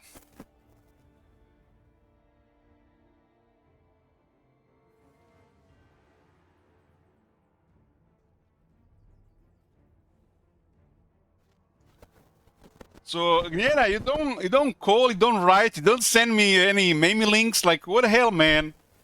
Thought we were friends, or like I don't have any friends. I mean close acquaintances. Like close. We are almost as close. You're like Booba brothers in arms. You're as close to me as my kebab guy.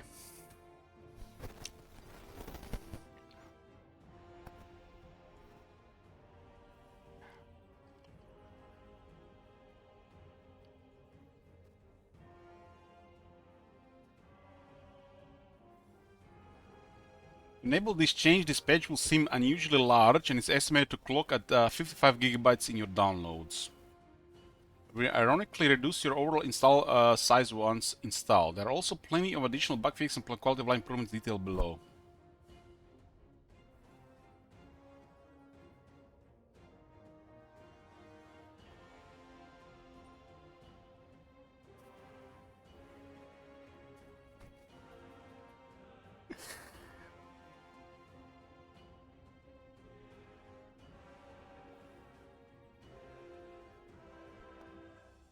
We don't accept Jesus Christ in this stream, Top Manager. We accept Slash, Zinch, Nurgle, and sometimes Swincorn. And of course, all this under the disguise of Sigmar. Where are we at?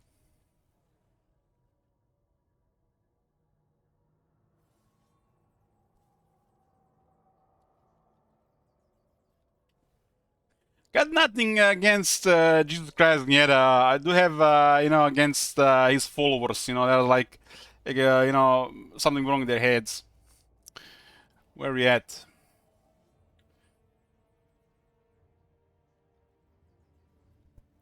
Magic item rework. The magic item system has undergone a major overhaul, aiming to unify item design, balance power levels, and reduce inventory clutter.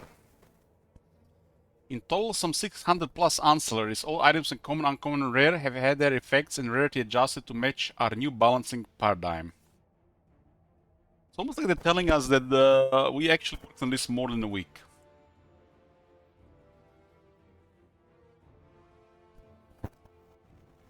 Guys, in my city, they got this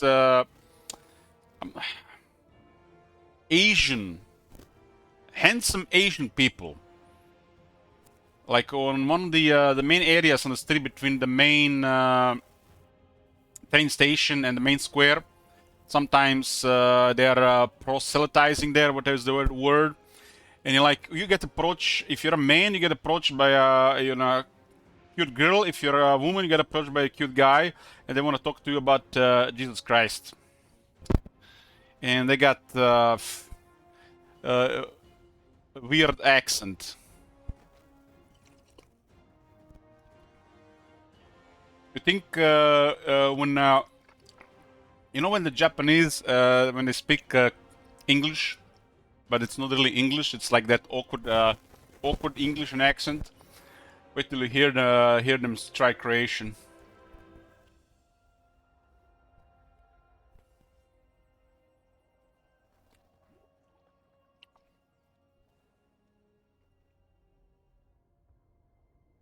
They got new tactics.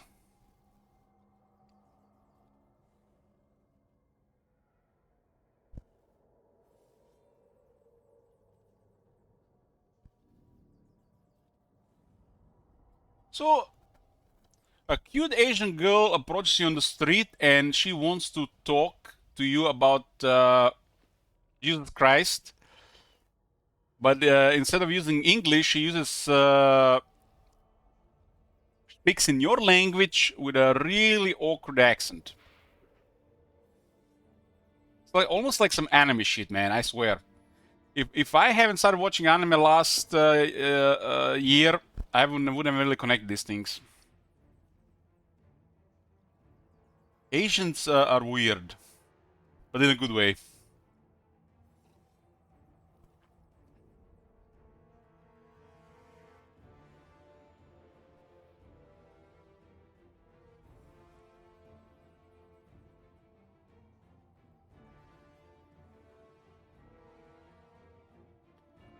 They're not Japanese. I just use Japan as the comparison. I think they're all Korean, and the Korean girls are the hottest.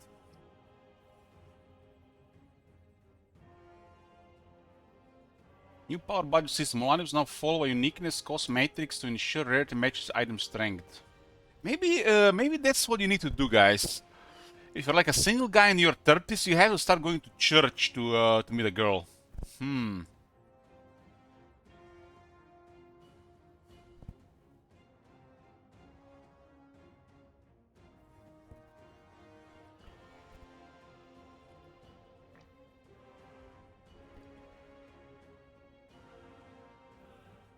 I mean, it's subjective, Rebus. I find the Korean girls more attractive. I don't even listen to K-pop.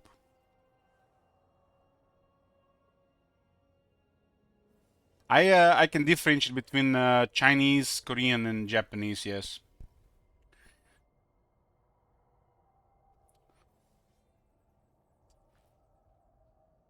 If my sister-in-law didn't show me some of this stuff, I would never really know anything about this K-pop stuff. She listens to that stuff.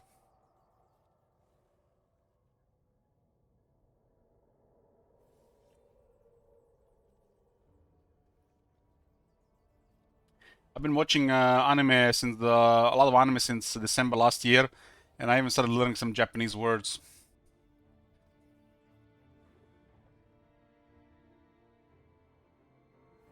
A couple of years, probably could understand people speak very well Japanese.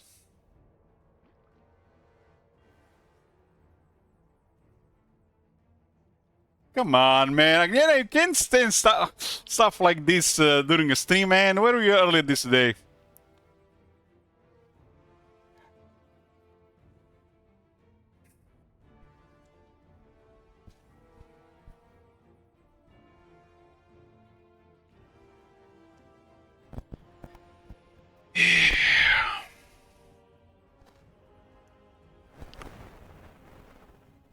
New power budget system. All items now follow uniqueness cost matrix to ensure rarity matches item strength. Balance rarity tiers. Why do they have to go with this uniqueness cost matrix? Why don't they just call the power level or item level?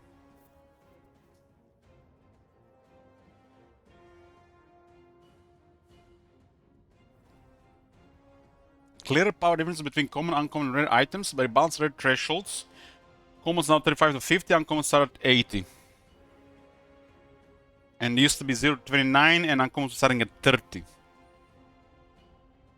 Man, this does seem like there are gonna be a lot more stats in the items. But considering they drop the chances, I'm expecting a lot more. But considering how much they value certain stuff, it doesn't look very promising. Unless they added some other cool new effects. Expand item effects, added brand new effects. Example, generic barrier, healing cap for more variety.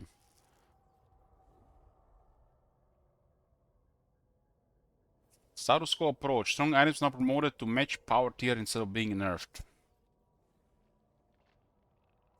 Smarter item management. Fewer but more impactful items to reduce UI overload. Items tailored to your current collection and playstyle for better variety. Item fusing update. Fuse items now match category. Rare can fuse into unique. A small sex chance risk of. Why didn't you tell us what does this mean small? Is it like 6% chance, 8% chance, 12, 16? What is this small percent chance? I'm guessing it's like around 15%.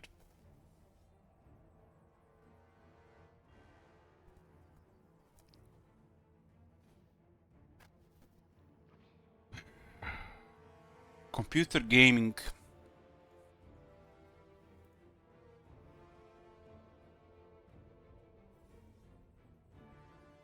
We have people here literally adding +1, -1 from stats. Talos of preservation every 3 months.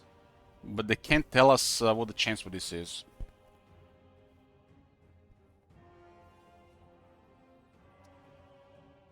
What does small mean? Like 1 to 10. small would be if it's between 1 and 3, right? Does that mean it's 1 to 3 if it's small? So that could be 10-30%.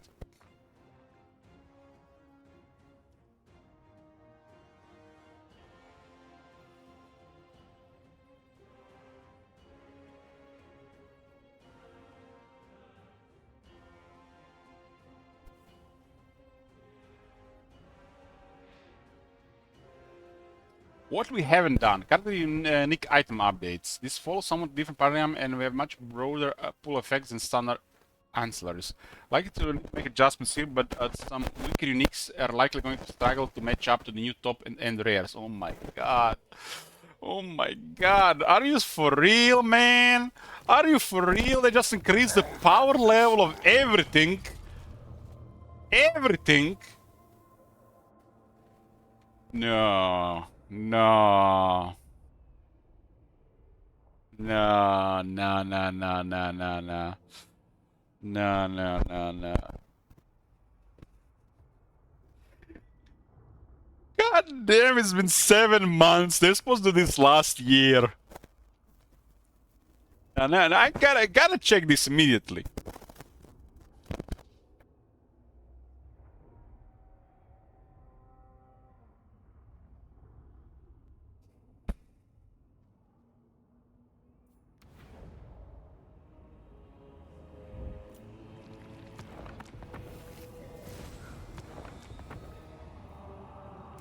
I'll have this world.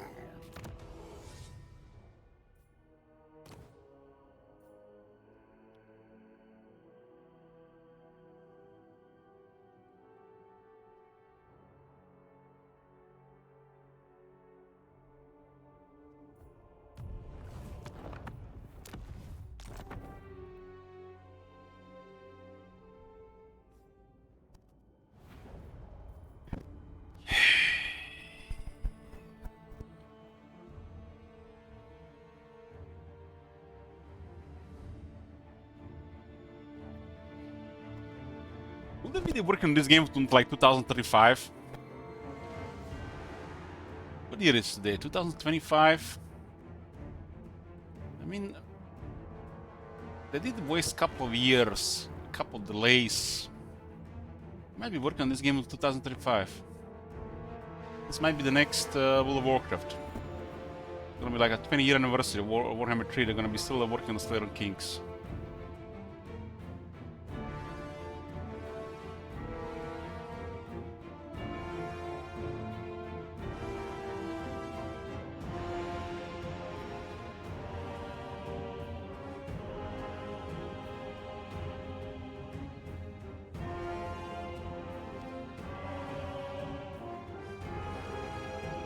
I really want Total War to stay successful, but more than anything, I want them to release a playable historic Total War.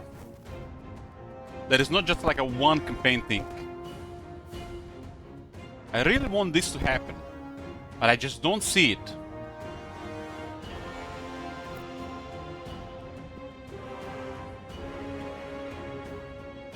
I'm losing hope.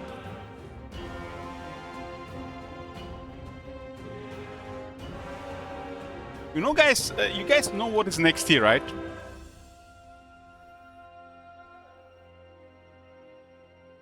In 1 year and about 3 months, it'll be 20 years since they released Medieval 2 Total War. 20 years. Look at this. It's been released November 2006. Next year, it'll be 20 years. There are two periods that are best for war, for Total War game. I don't care what anybody says. If it's historical, it's the Hellenistic period, from the death of Alexander the Great to creation of the Roman Empire. And the second period is the Crusades. Between 11th century and 14th century Europe. These are the best periods of total war, and been 20 years and nothing's been happening.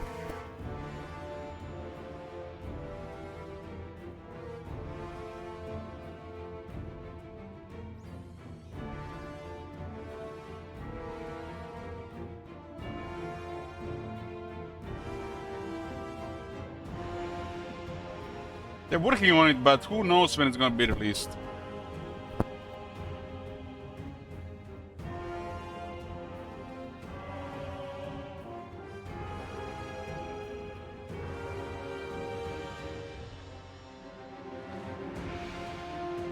They will announce it in December. SMU.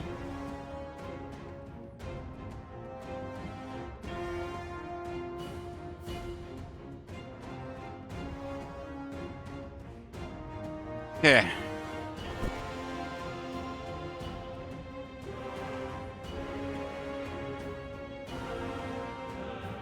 Maybe they've been ignoring the Crusades because of what's been going on in Europe.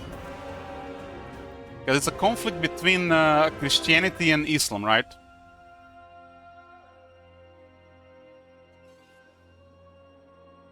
And they can do both sides justice.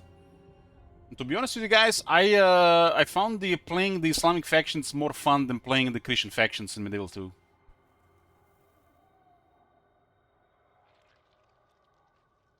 What conflict? Well, it's ongoing. It's been happening for a while now. Google it.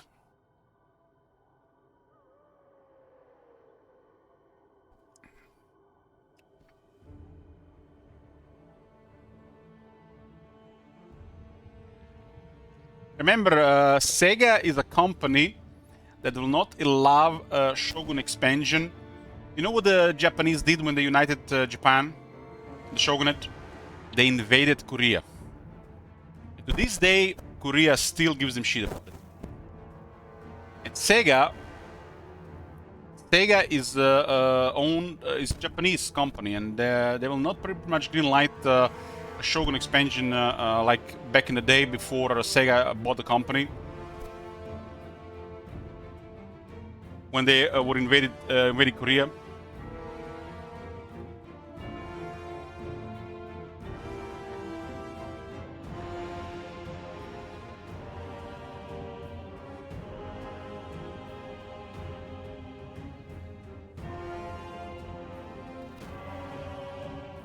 I don't know why they saw I don't know like some what's wrong in doing things historically. It's like it's a constant issue when it comes to this, and like depends who's making the games and who owns the companies. It's almost like become a red flag.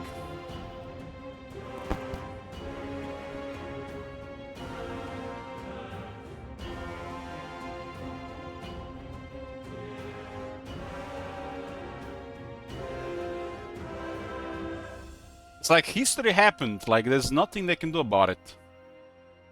And what better environment is to create these conflicts than in a video game.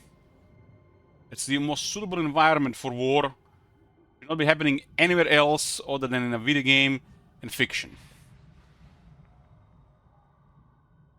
They already, you already know that the history is twisted. Half of it is just bullshit, lies, and you know what we got? We just make our own version of it. Think of it as a fiction, more fiction, right?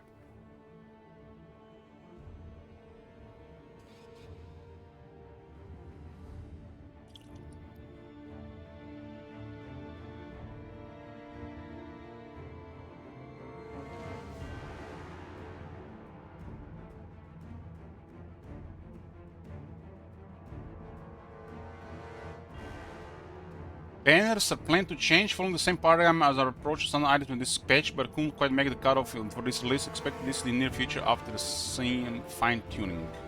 I want to see banners really powerful.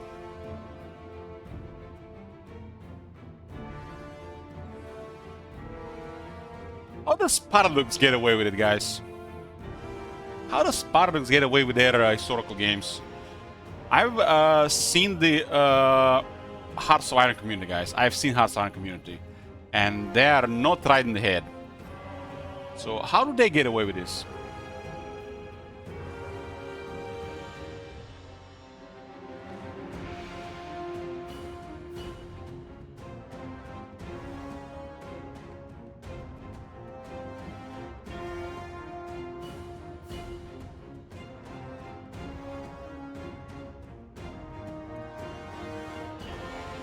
The secret is they don't give a fuck.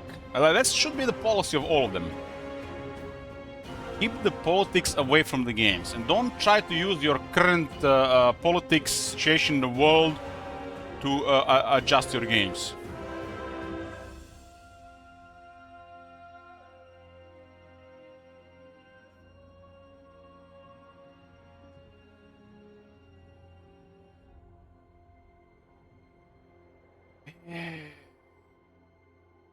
I feel like because of the CF fuck up in the Rome 2, when they were promoting equality, which didn't really fit, they steered a hornet's nest and they got burned.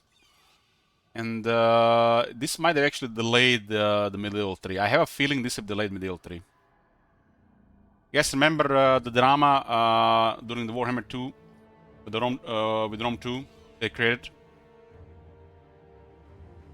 When they even said to their fan base that they don't have to buy the game, don't have to play the game. I feel like they got burned there. Same way they got burned with the free DLCs and DLCs content. And you know, all the games being the same, people saying over the years. And this might have delayed Medieval 3 by a couple of years.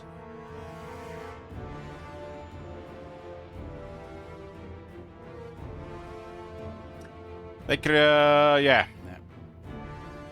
I don't even know what was the word. Is it the gladiatrix? Gladiatrixes?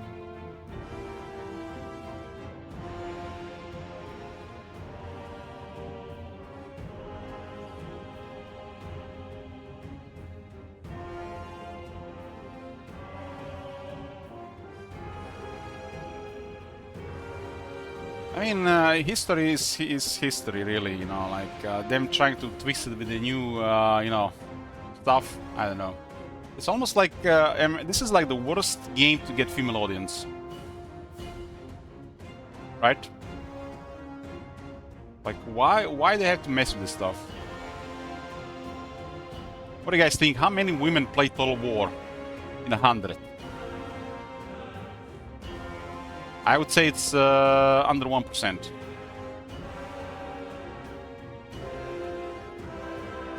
Under 1%.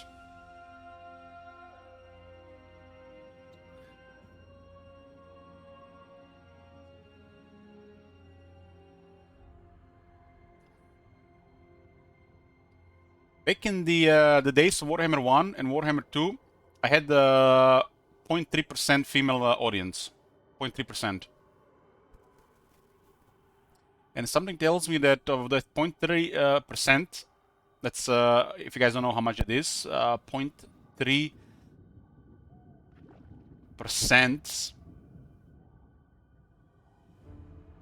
Is it like what, 3 in 1,000?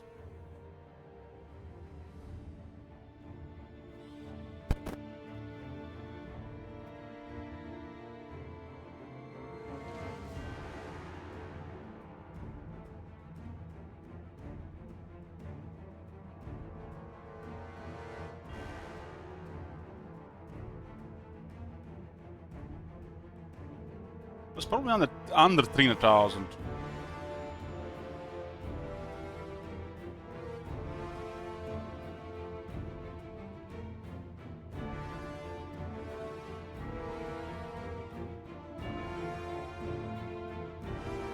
You know how much is during Warhammer 3? Since Warhammer 3, the female audience is 0%.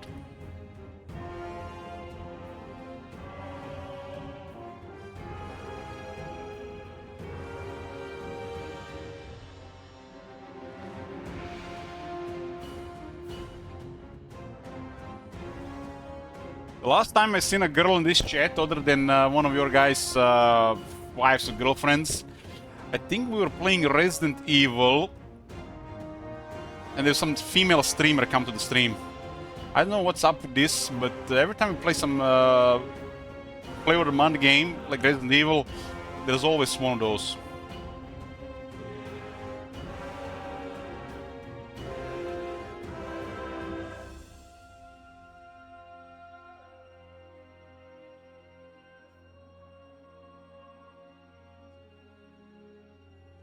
Falling with the same roof for hours? What talking about? I wasn't drunk during that stream. How would I remember this person?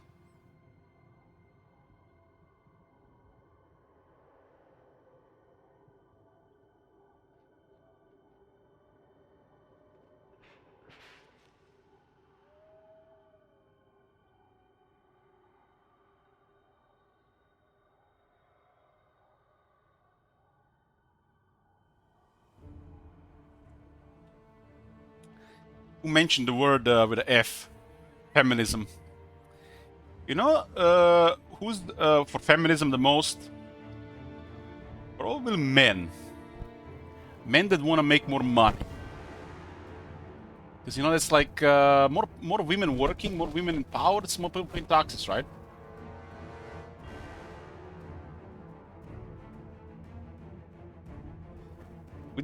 That Nightmare Alien run was never meant to be finished.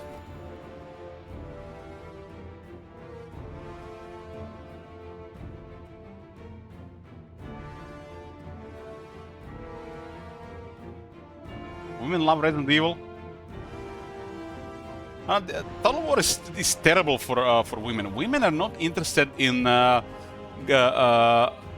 strategy with games like this. Especially which doesn't involve extra management, but involves instead battles like this. There's a lot of women playing video games these days, but Total War is not for them. It's just how it is. This is strictly a game for men.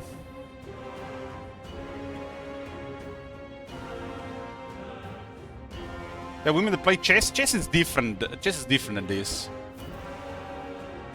But yeah, you know, if those women probably don't want to waste their times with games like Total War if they play chess.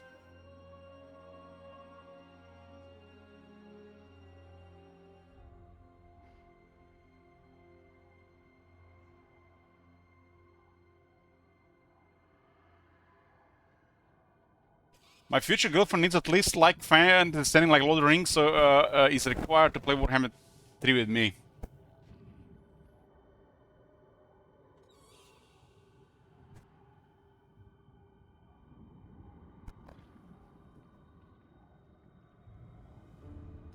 If you want to attract women as a man influencer, there's a couple things you gotta do, but first thing, you can't play Total War. Total War will not work. There might be like a 1 or 2 secret female viewers here on 150, 200 people, and you will never really hear them admit it. This is a man environment. It's very intimidating for a woman to be in such an environment. Women are fearful by nature.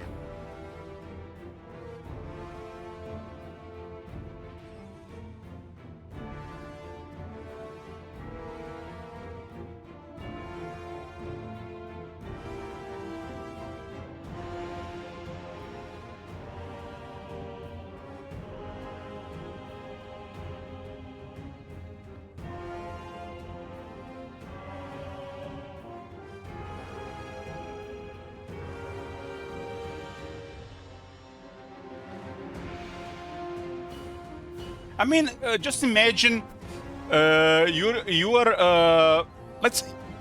enter an environment where you are just a few among hundreds of women. Is there anything scary in that? Goes both ways.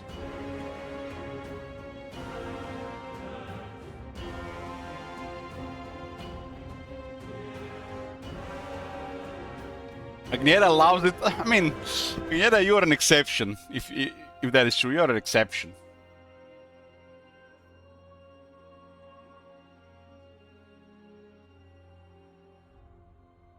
New unique items. Wyrm Slayer Sword, anti-large Slayer weapon.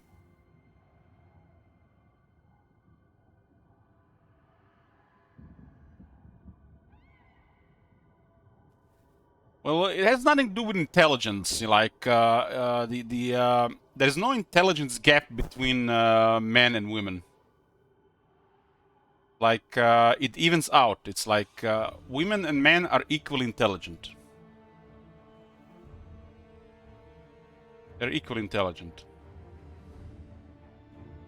Women just have different interests because it's by nature.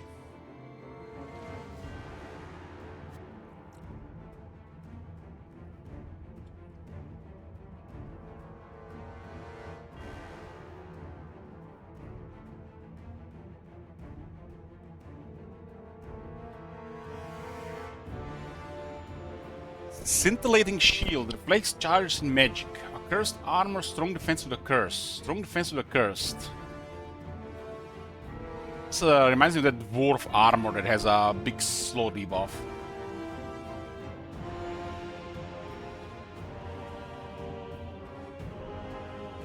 Briar Sheet, stealth focused armor.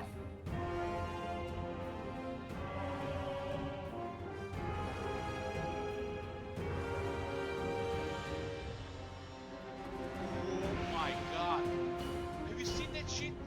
Holy shit. What The the Fellblade. Fellblade already exists in the game, it was a rare item. I was upgraded to unique tier, powerful but deadly.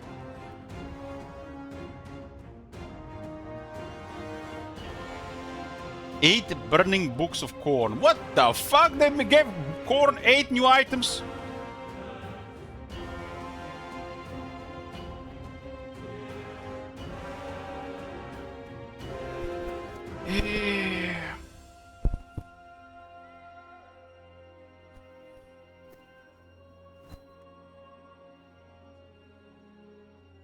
Corn can read, that was my thought exactly.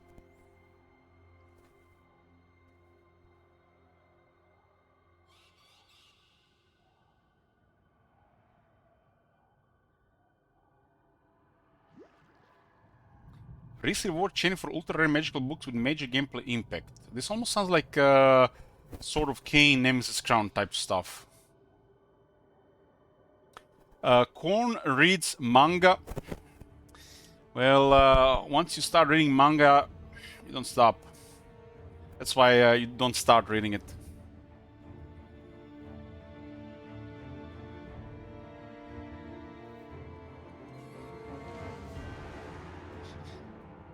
It's some of the most degenerate stuff. I have deep regret of not getting into anime sooner. Deep regret, because most of this anime is based on manga. And some of this anime are just like light version of manga.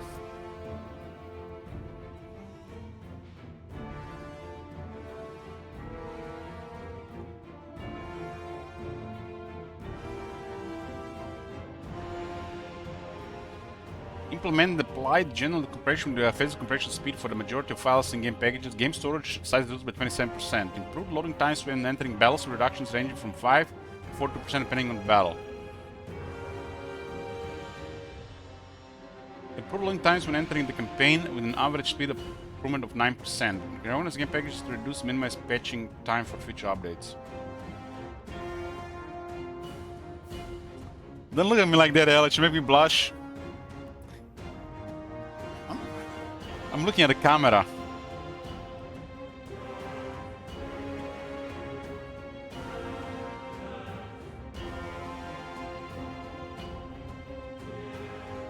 You guys are just biased.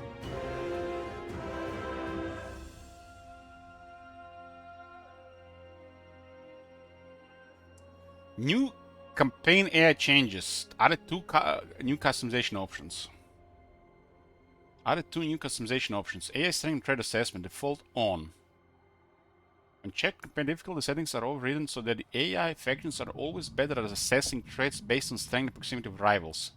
In addition to having generally increased hostility towards unknown factions, enabling this setting is equivalent to the setup from campaign AI beta 1. Yeah, this sounds great, but the problem is the creator assembly's game pacing is off. Because unless the game is playing on the same speed as the AI, this doesn't do anything.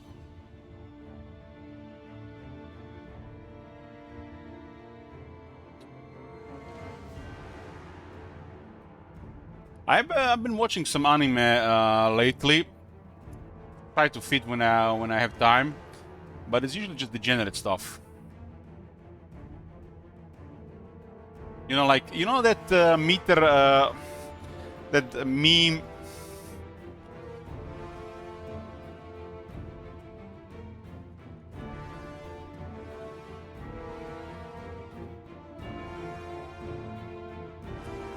This is the stuff I like.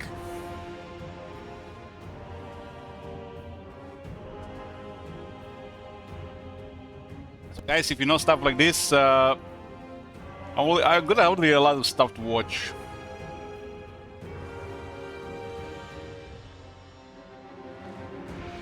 Please God help this man.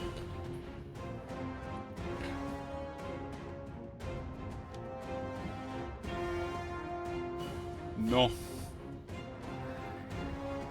Life sucks. Anime makes it a little bit better lately.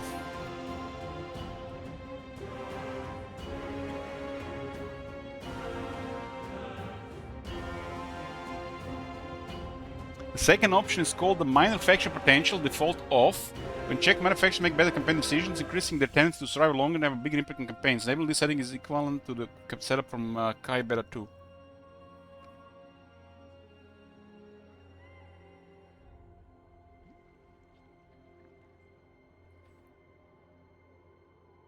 We gotta do some tests to see how this goes. I think it's time to drop the AI mode for a bit and see what's going on with the base stuff. We'll be paying attention.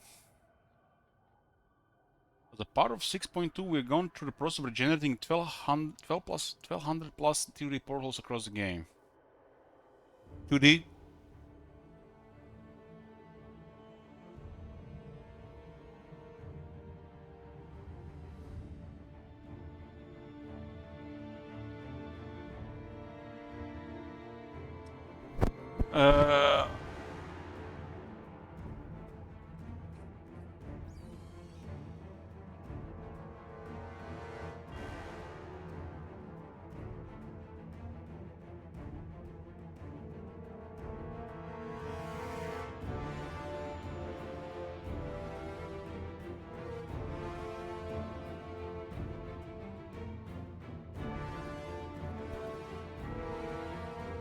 Highlights on the bug fixes. Abilities granted by the effects for some units, Summon King Priest Krail and some Keeper of Secrets are now properly enabled. Increase the rarity ratio of units mounted on Steeds of Slaanesh, Seeker of Slaanesh, Sadist of Slaanesh, Hell of Slaanesh, Hell of Slaanesh, Hell Scourges to slightly reduce their performance by having fewer of them fight in melee at the same time. Thanks, multiplayer. Scope effects that grant Snipe from also granting Slayer.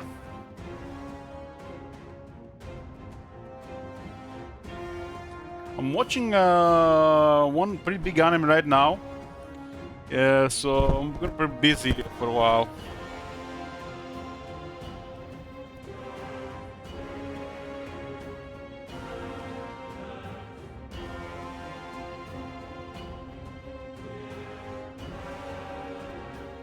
Fix a potential crash upon opening UI panel for the first time. Fix potential hard lock related to the script elements tour in the prologue campaign. Added battle camera movement restrictions to prevent a potential hard lock during the unit positioning tutorial.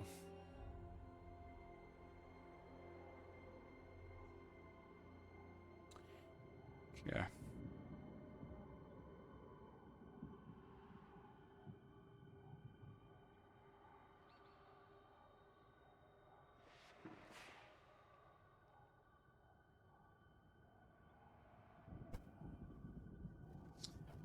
General gameplay plays the vampire. You know, guys, who's looking forward to the new Superman movie? Superman is like my favorite comic superhero, and I have watched all of them. But this one, oh man, it's gonna be a disaster probably. They're like more closer to comics, but it's getting closer. It's gonna be in the cinemas next week, right?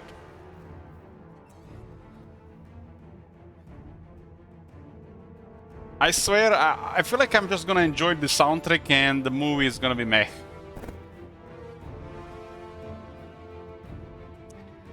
I'm a simple man, you know. I like Superman and I like Captain America.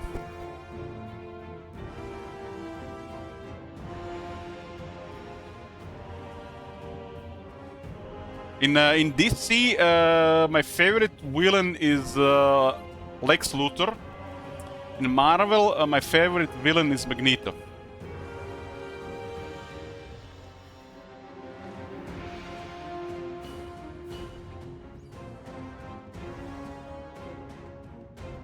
But I don't know what the fuck they're doing with Lex Luthor lately.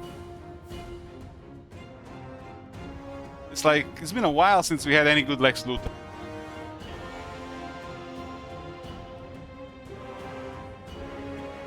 Magneto is not a bad guy. Yeah, Magneto is kind of like an anti-hero, but I got in an argument with a girl actually when I told her that my favorite Marvel character was Magneto, and she got so mad.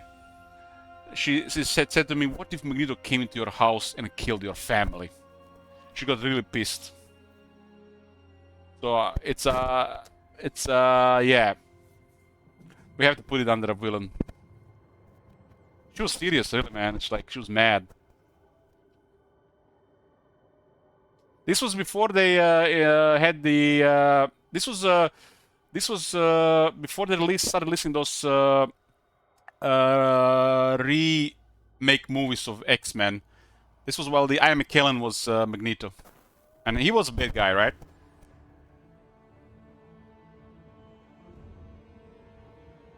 But they really fucked up Lex Luthor in the last couple of movies. Like, Lex Luthor is supposed to be scary and manipulating genius. Like, what the fuck is going on with Lex Luthor?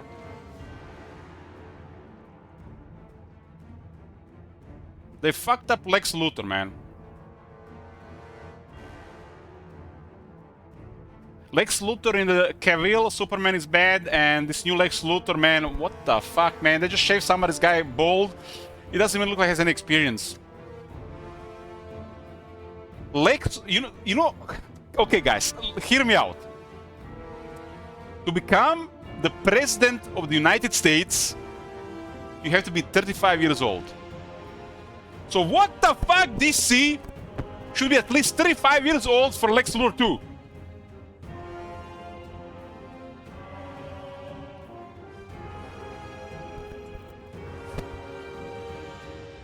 Lex Luthor should be like late 30s to late 40s by age. And he should be scary manipulating, really. But I don't know what the fuck they're doing.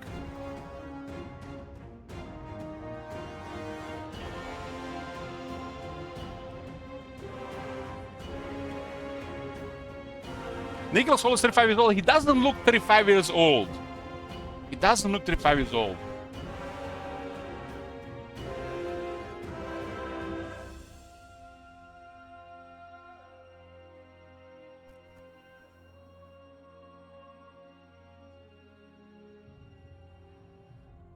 Lex Luthor ought to be like he has to have aura. The last two guys don't have aura. Second, they have to do some serious, evil, messed up, manipulative shit. And they haven't done such thing in a long time. They're literally like, whoever has been doing Lex Luthor so late, it's like making some bad Bond villains.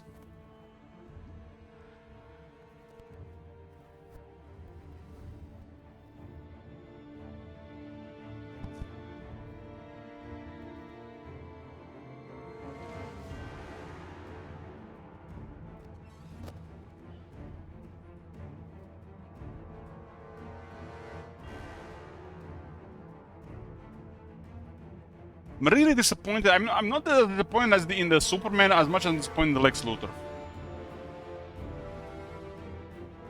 I mean, look at the last Batman. The last Batman was great, and the villains were good.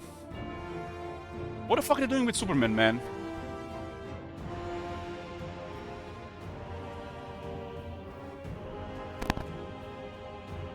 So I'm definitely gonna be watching the new Superman in the cinemas, but I'm expecting a disaster. Speaking of cinemas, I actually watched the Formula 1 movie.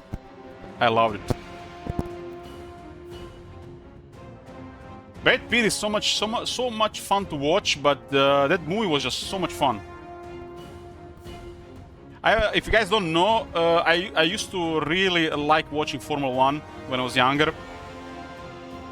But I stopped watching when I started playing MMORPGs. I just didn't have the time to watch, anymore. I didn't want to find the time for it. Just priorities. But I used to really like watching Formula 1 on the Sundays. But that movie was a lot of fun. It reminded me of watching Formula 1 a lot.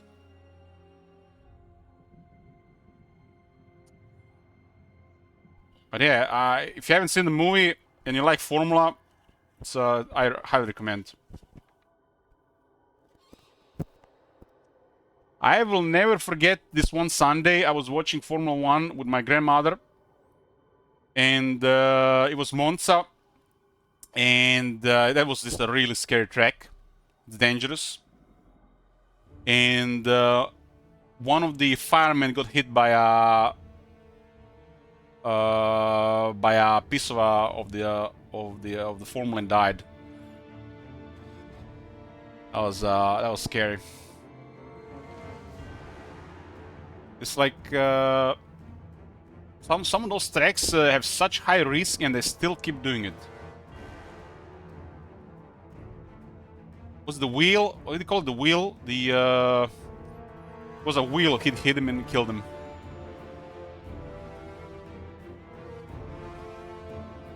I won't lie, it was exciting, when they get in, when there's this crash and there's trouble on the track.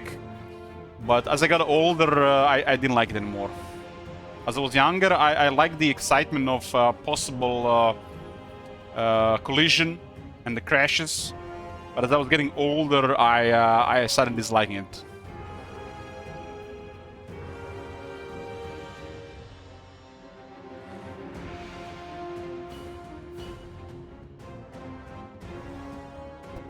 It's still dangerous. It's because they're driving at such high speeds.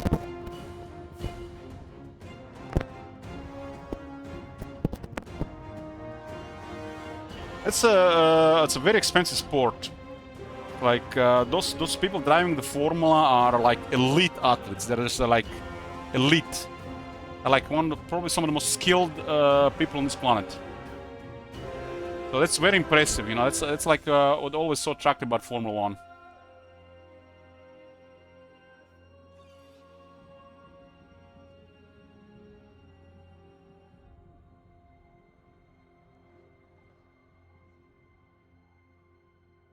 It's very impressive to watch such skill and talent at work. And I don't think you can see this much talent in anything as much as you can see it in Formula 1. I was always been impressed by very skillful and talented people. Formula 1 was always the most impressive.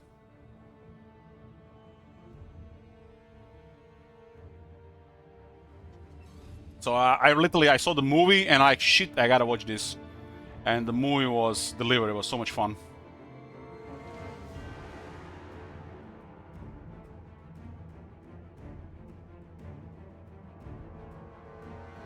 Especially in the giant circle route, they do 100 laps.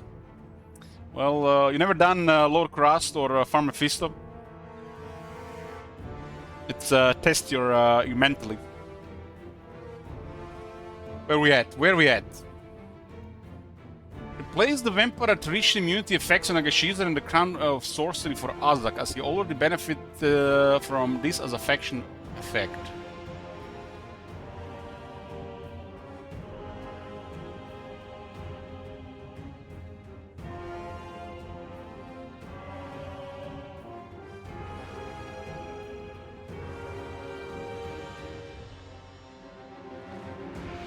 There's a reason why there's so many laps.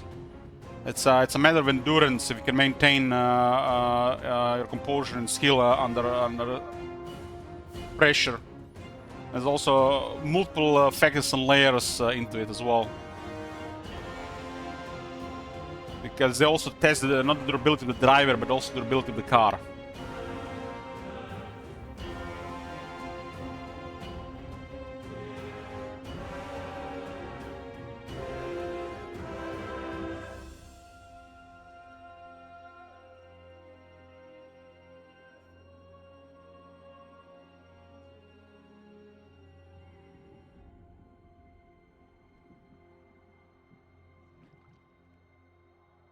As the Slaughter trait, Slaughter now correctly grants immunity to psychology into his army. And his Va grants terror to his entire army, which grants you immunity to psychology.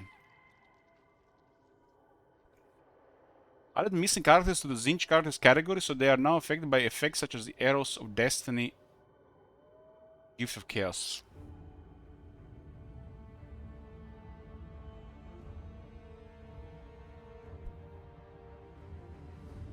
The Chaos Orb of Zinch now unlocks Gate of Zinch from the boon Mortal Supremacy instead of Gate of Corn. Rome's trade now applies the leadership effect only to regular goblins, matching the physical resistance effect.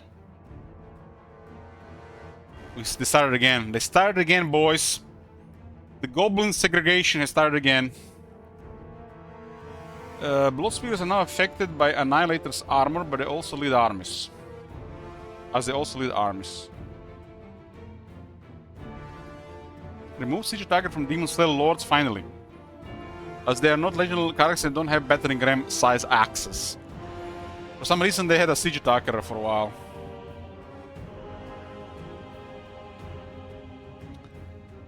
Malachi and Camp Stance now provides an ambush defense chance.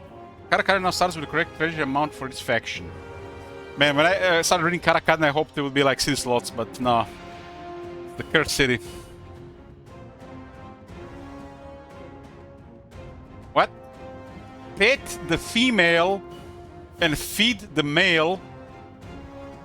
Options now affect all yin and yang units other than just small selection. What am I missing here, boys?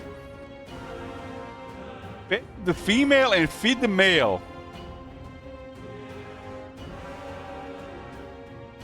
What the? This is out of context.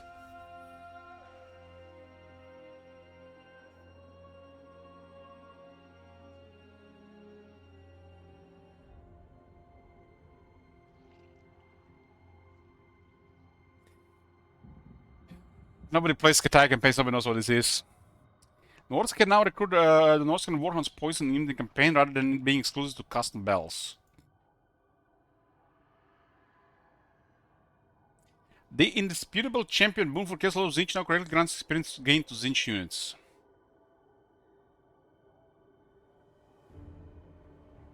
Skills. Arakan skill Legions of Death and now provides increased leadership at its second level. The skill Bloodthirsty Charge now more accurately describes which units benefit from its effects. Resolved overlapping skills in Kargan the Cray skill tree. Added the Plague Feeder skill to Kargan the Cray skill tree. Added resistance effect to Beastlord's presence to mirror Beastlord's Geyser cast later ability is now a true upgrade. Demon Prince now affects Beast of Nurgle with the skill Rancid Menagerie. The current elemental beast is now affected by the Great Bay Shaman unique skills, Bellows of Discordant and Hardened Pelts.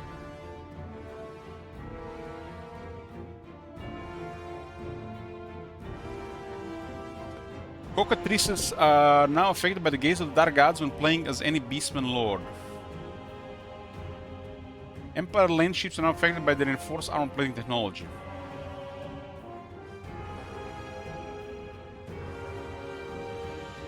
There's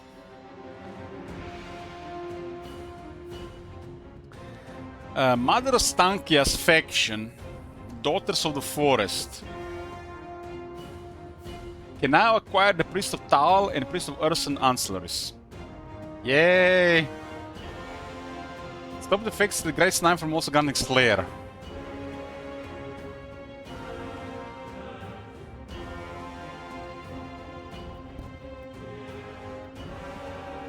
Where the hell can I put this fire so it doesn't bother like this?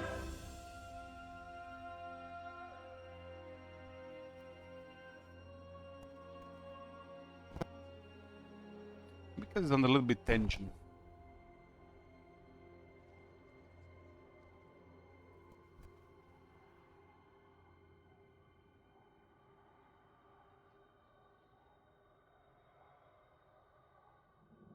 Warlock engineers now have an arcane item slot.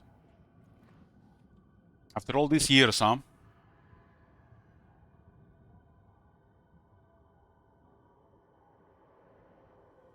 I got some microphones somewhere. My nephew was buying microphones every couple of months. I will look into it, top manager. Warlock engineers have arcane item slot, huh? It took what, 8 years? Sacred Incense now correctly provides mutants to friendly units within range.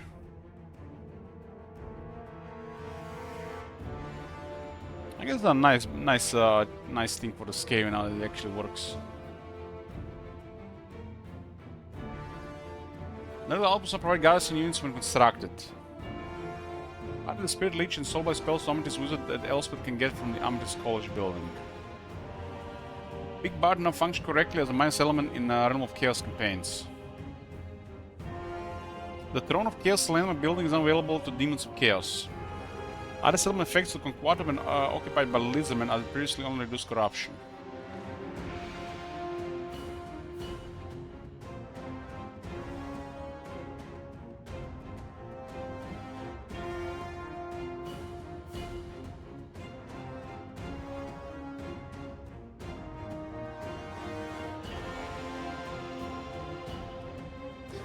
Ankip says, my son just snapped off my Bluetooth antenna on my desktop. Kids, Ankip, what can you do? How old is he?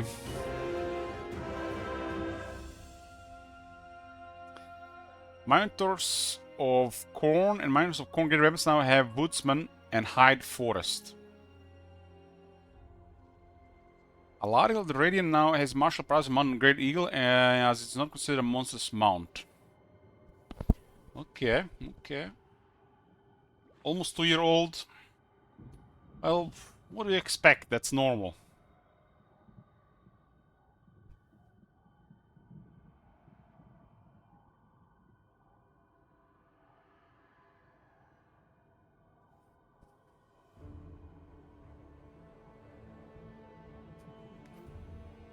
Mornhal has been given the Strider attribute and his weapon standing has been adjusted to better align with that of a Verkian. But all he is a Verkian, just not exactly. He has now bonuses to infantry instead of bonuses to large.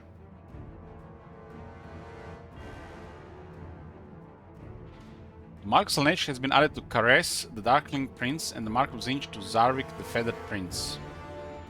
These are the Norse guys. Talus of Zinch on Warshrine now has the correct health value. Build is granted by effects for summon units. Summon King Priest, Krail, and Summon Keeper of Secrets are now properly enabled. Whatever that means.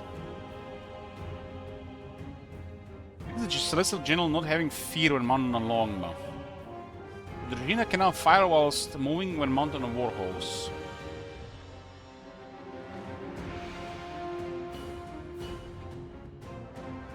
Added skirmish mode to Dragina on a warhorse so he can fight, run away. The Thunder Tusk and the Emblem-Big Greybacks can now cause both fear and terror. Look at this. Sneaky here. Reduce the melee attack and melee defense of Seekers and Heartseeker Slanesh by 2. And they nerfed how many can fight at the same time. Reduce the armor-piercing damage of Seeker Slanesh by 4, increase their base damage by 4.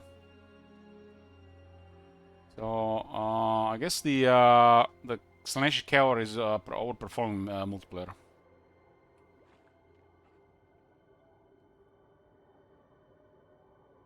Yeah, these also mounts are a little bit bigger, so to lower their performance further.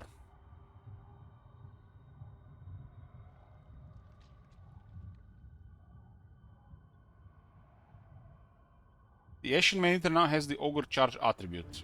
Fix the bug where single entity units could stop fighting during. Fix the bug where single entity units could stop fighting during duels. It can be mean a lot of things.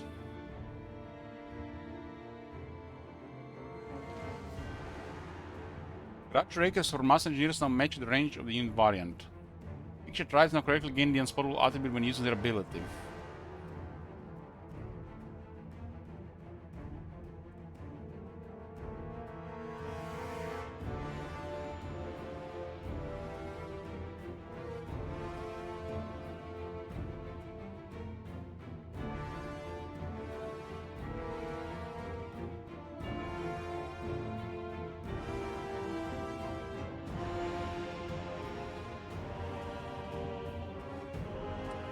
Goblin spears now have the green text indicating they are anti-large, as all spear infantry should.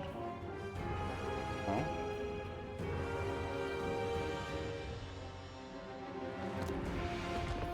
Sigma's will. Will they one day add the anti-large to the Doom Knights?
This feels like just a regular pitch, huh? So what about the DLC then? Is the DLC supposed to be like 7-0? Didn't they say there's gonna be more stuff, more news about this by the end of the month, and it was last month?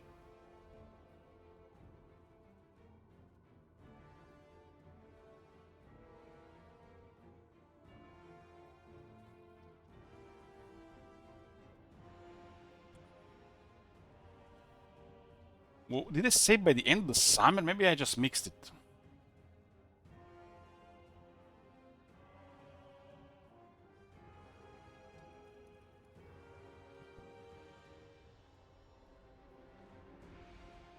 It was a month ago.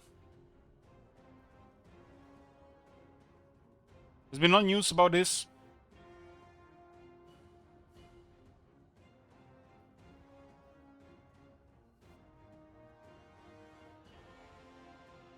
If you look at the Total of War on YouTube, it was over a month ago.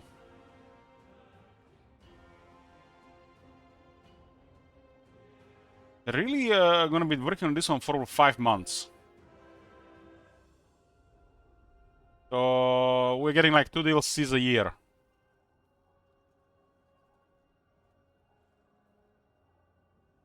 Considering they take over a month off in a year, it's yeah, two updates a year. No wonder they started doing the smaller updates in between.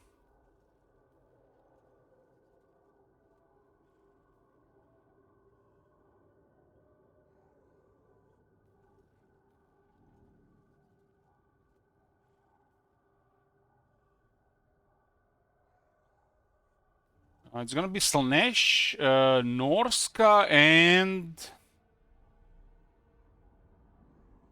Do Do you know who's gonna be the third one?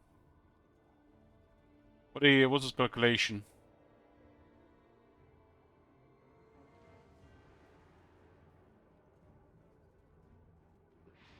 High elves, yes, high elves.